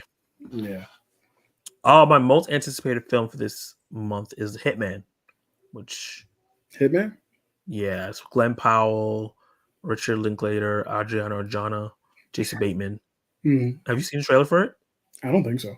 Looks really fun. So Glenn Powell plays a guy who pretends to be a hitman for people. And he starts falling in love with one of the people he's doing it for. And then her husband actually gets killed and they think it's him. But he's not actually a hitman. So it sounds fun. I've been hearing about this movie from last year because it premiered last year, like festivals, and they got pushed to this year because I think it got dropped and then Netflix picked it up. So I'm really, really interested to check it out. It sounds like an interesting idea. Yeah, I can definitely say the one I'm looking forward to the most is Planet of the Apes for sure. Oh yeah, of course. Robot Dreams finally coming out. Robot Dreams, yeah, I'm interested in that. Yeah, that's towards the end of the month. Yeah, I just In a Violent Nature as well. I don't know. I'm not familiar. Oh, okay. So this is the movie where it's a serial killer on the loose, like a Jason Voorhees kind of type, but it's all through his perspective. The whole movie, he's the main character. Oh.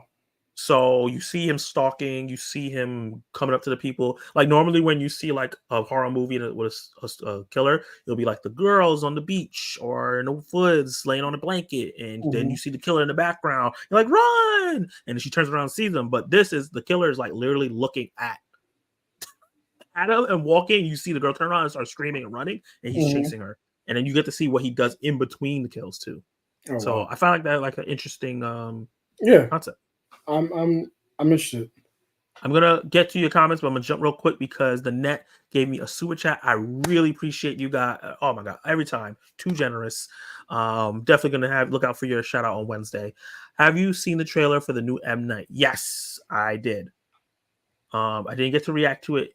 Zach Tech News Live last week because it's a Universal or Warner Brothers thing, and I knew my whole thing was gonna get claimed, so I didn't do it. But I might have done it because the other trailers ended up getting claimed. But it looks I'm really looking forward to Trap. I haven't seen the trailer for it. Yo, dude, it's another interesting, unique idea that obviously what's his face does this all. M Night does it all the time, but I really liked what it's doing. Yeah. Where was I? Challengers. What we're looking for. Good for James. I trust he's cooking up something good. Hopefully James Gunn's cooking up something good. I'm seeing a total of 4 movies in May. My first one is Fall Guy. My second is Star Wars, Phantom Menace in theaters. 3 new Planet of 8 movies. Oh, and number 3 is the new Planet 8 movie. Okay, nice. And the last movie is going to be the Daisy Ridley movie coming out at the end of the month.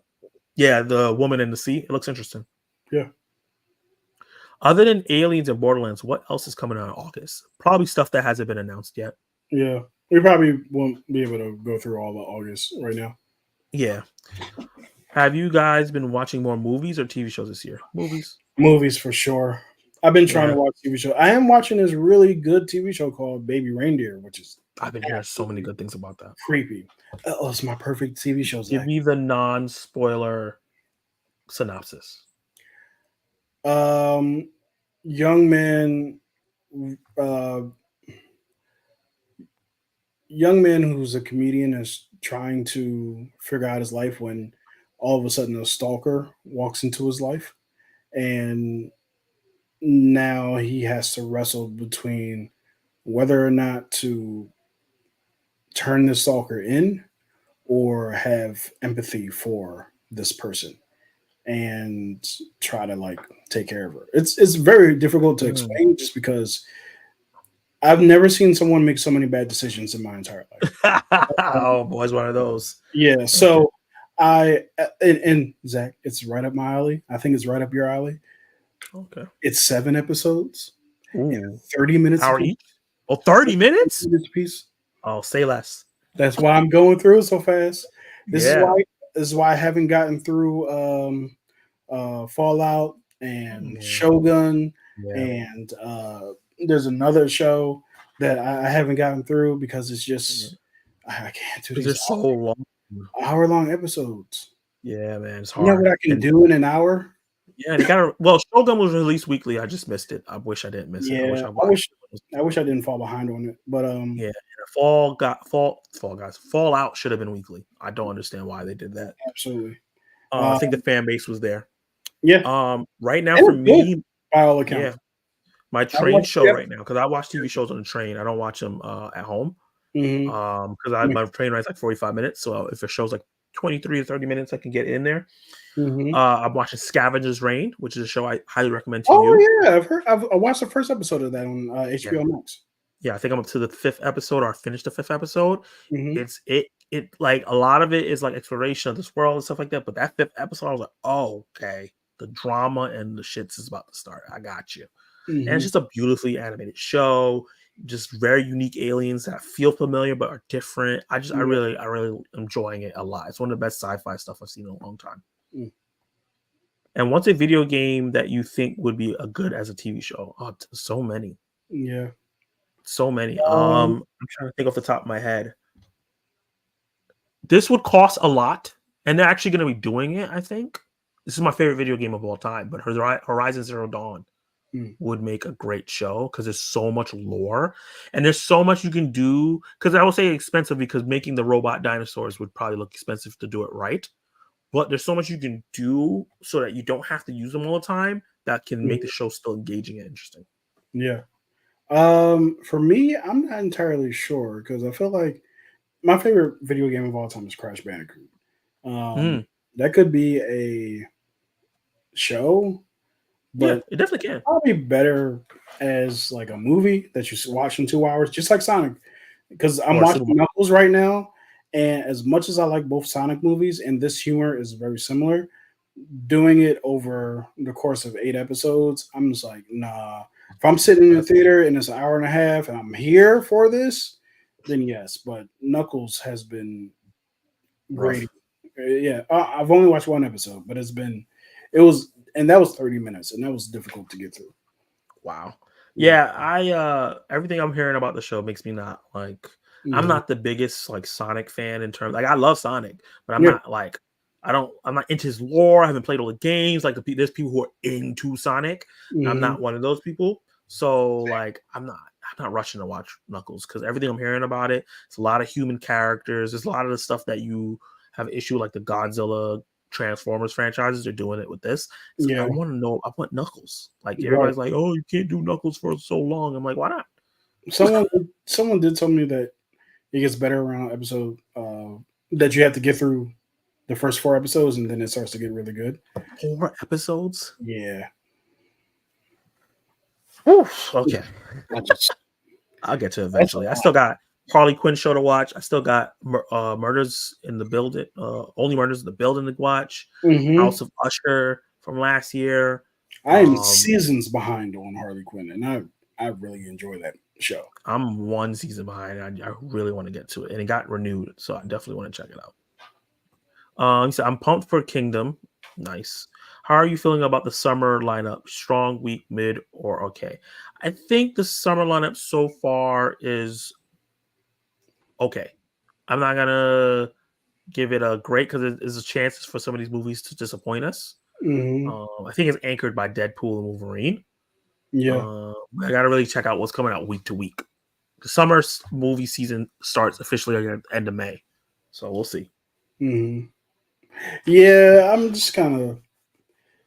A lot of people are like, "Yeah, superhero movies. We're tired of them." Blah blah. But I'm like, "Yo, man, give me some superheroes, please." 'Cause I'm bored.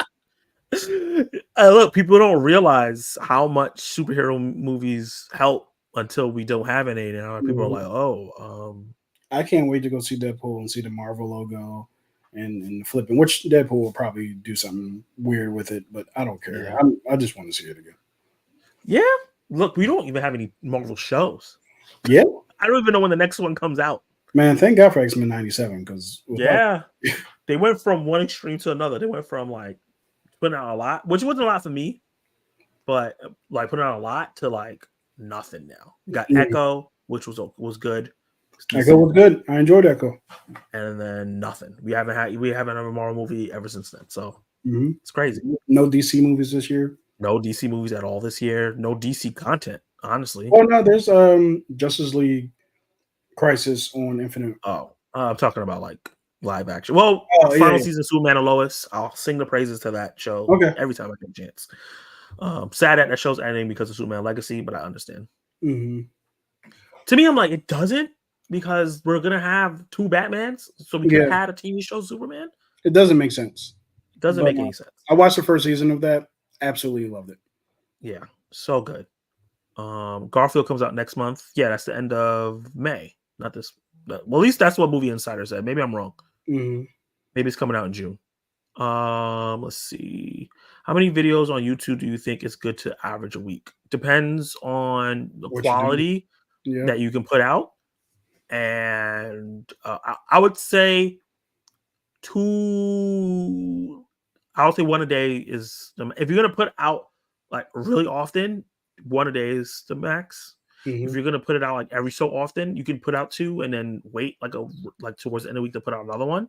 Yeah. But it really depends on your niche and the quality of your videos. Like if you're Yeah. just putting out 3 videos a day and they're all subpar edited, thought out, you're not introducing any really interesting thoughts in it, you're wasting your time.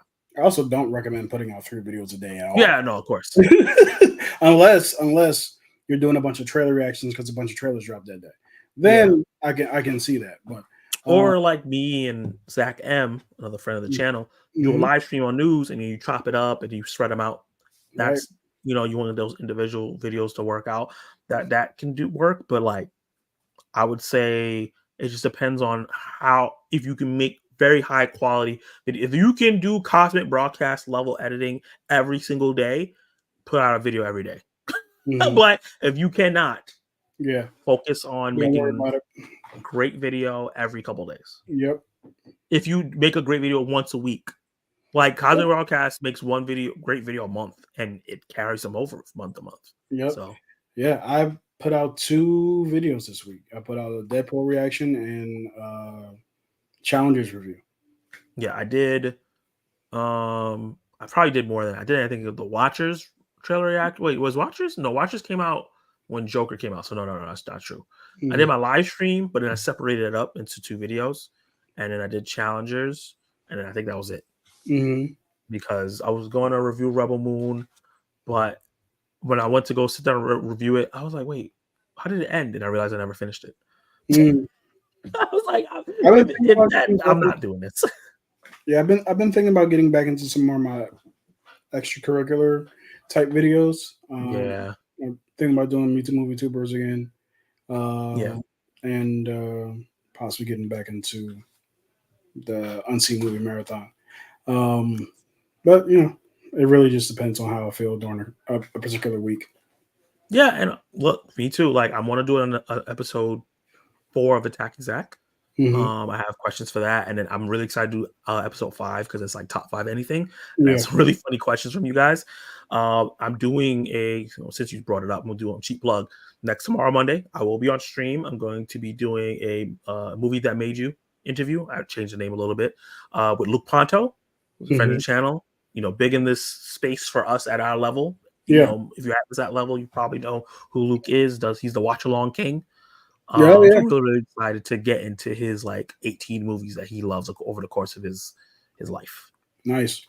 And he's younger than me, so I'm excited to see what he picks. What projects do you think Disney should do for the MCU that they probably wouldn't try? Oof. Inhumans. Cap Wolf. I can see them doing that in a what if. Where's it at? There he is. All the way back there.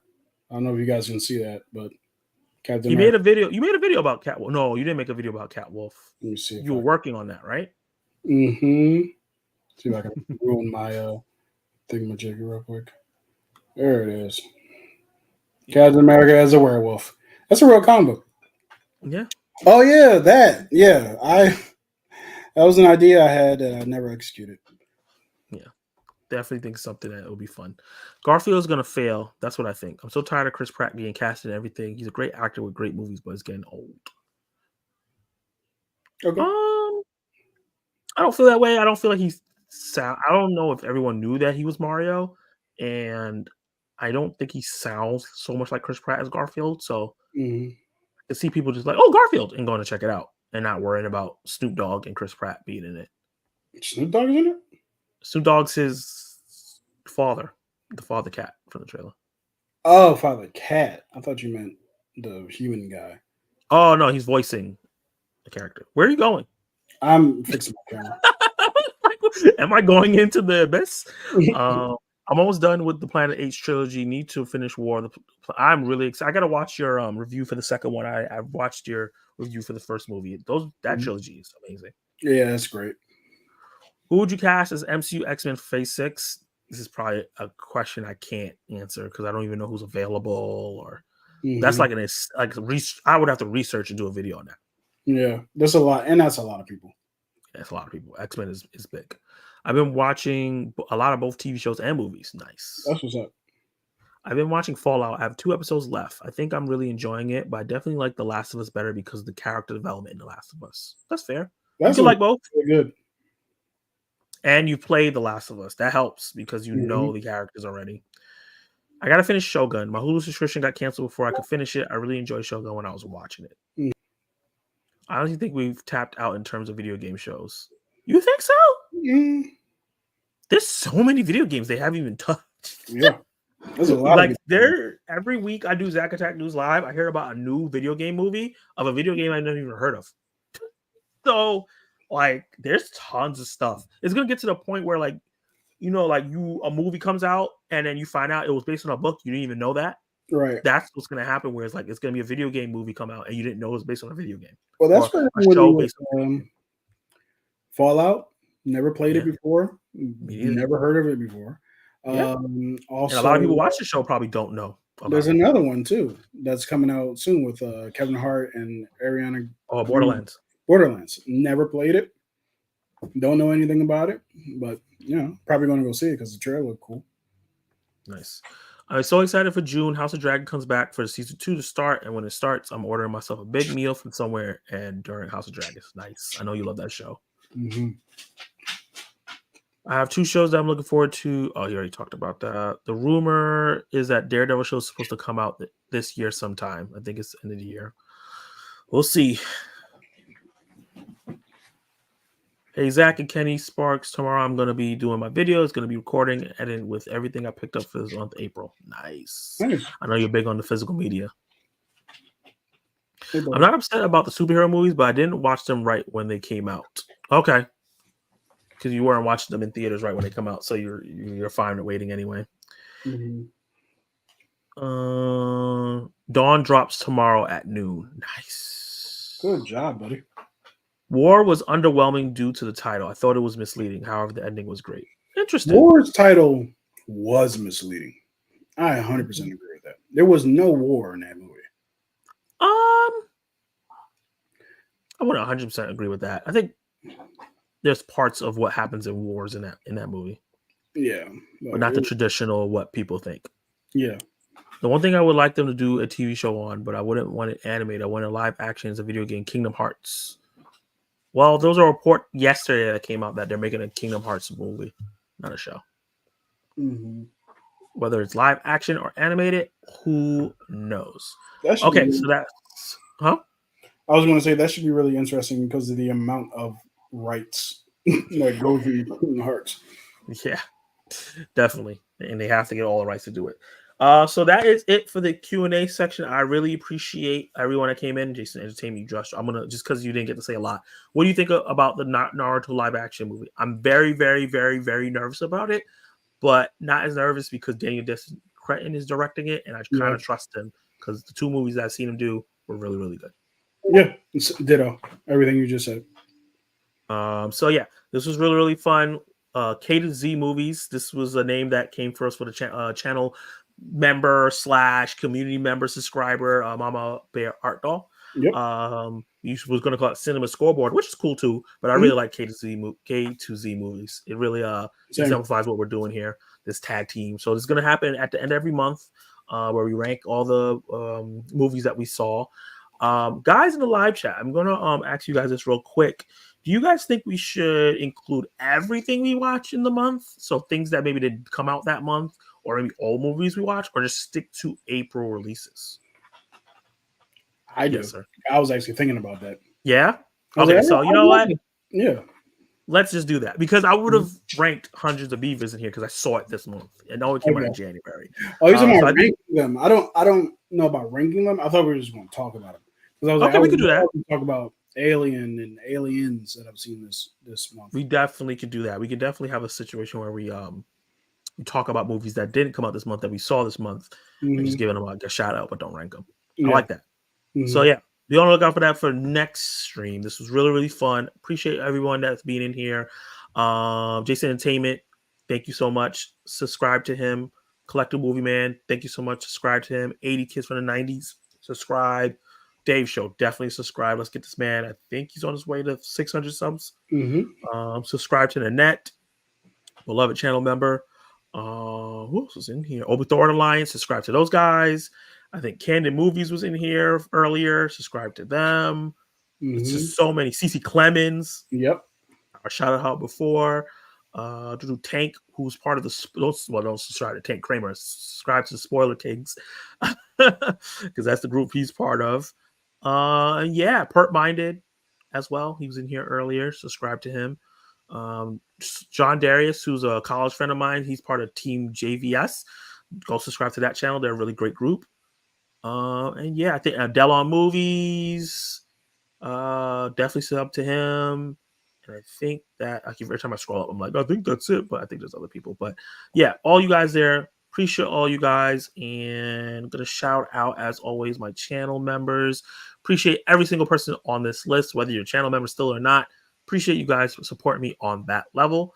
And Kenny, as always, I'm going to give you the floor a little bit. Talk about what you're going to be doing on your personal channel. And we're going to head out. Hey, y'all. So my name is Ken Sparks. My YouTube channel is by the same name. I will be doing a Fall Guy review once I see it this week. I'll also be looking to do another review of the movie that comes out with Fall Guy. I don't remember what movie that is. But potentially I'll be doing 2 movie reviews this week. Trailer reactions you can look forward to.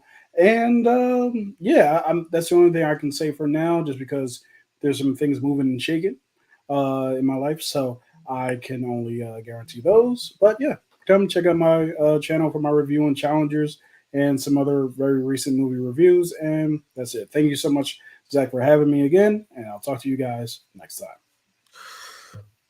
Peace. Peace.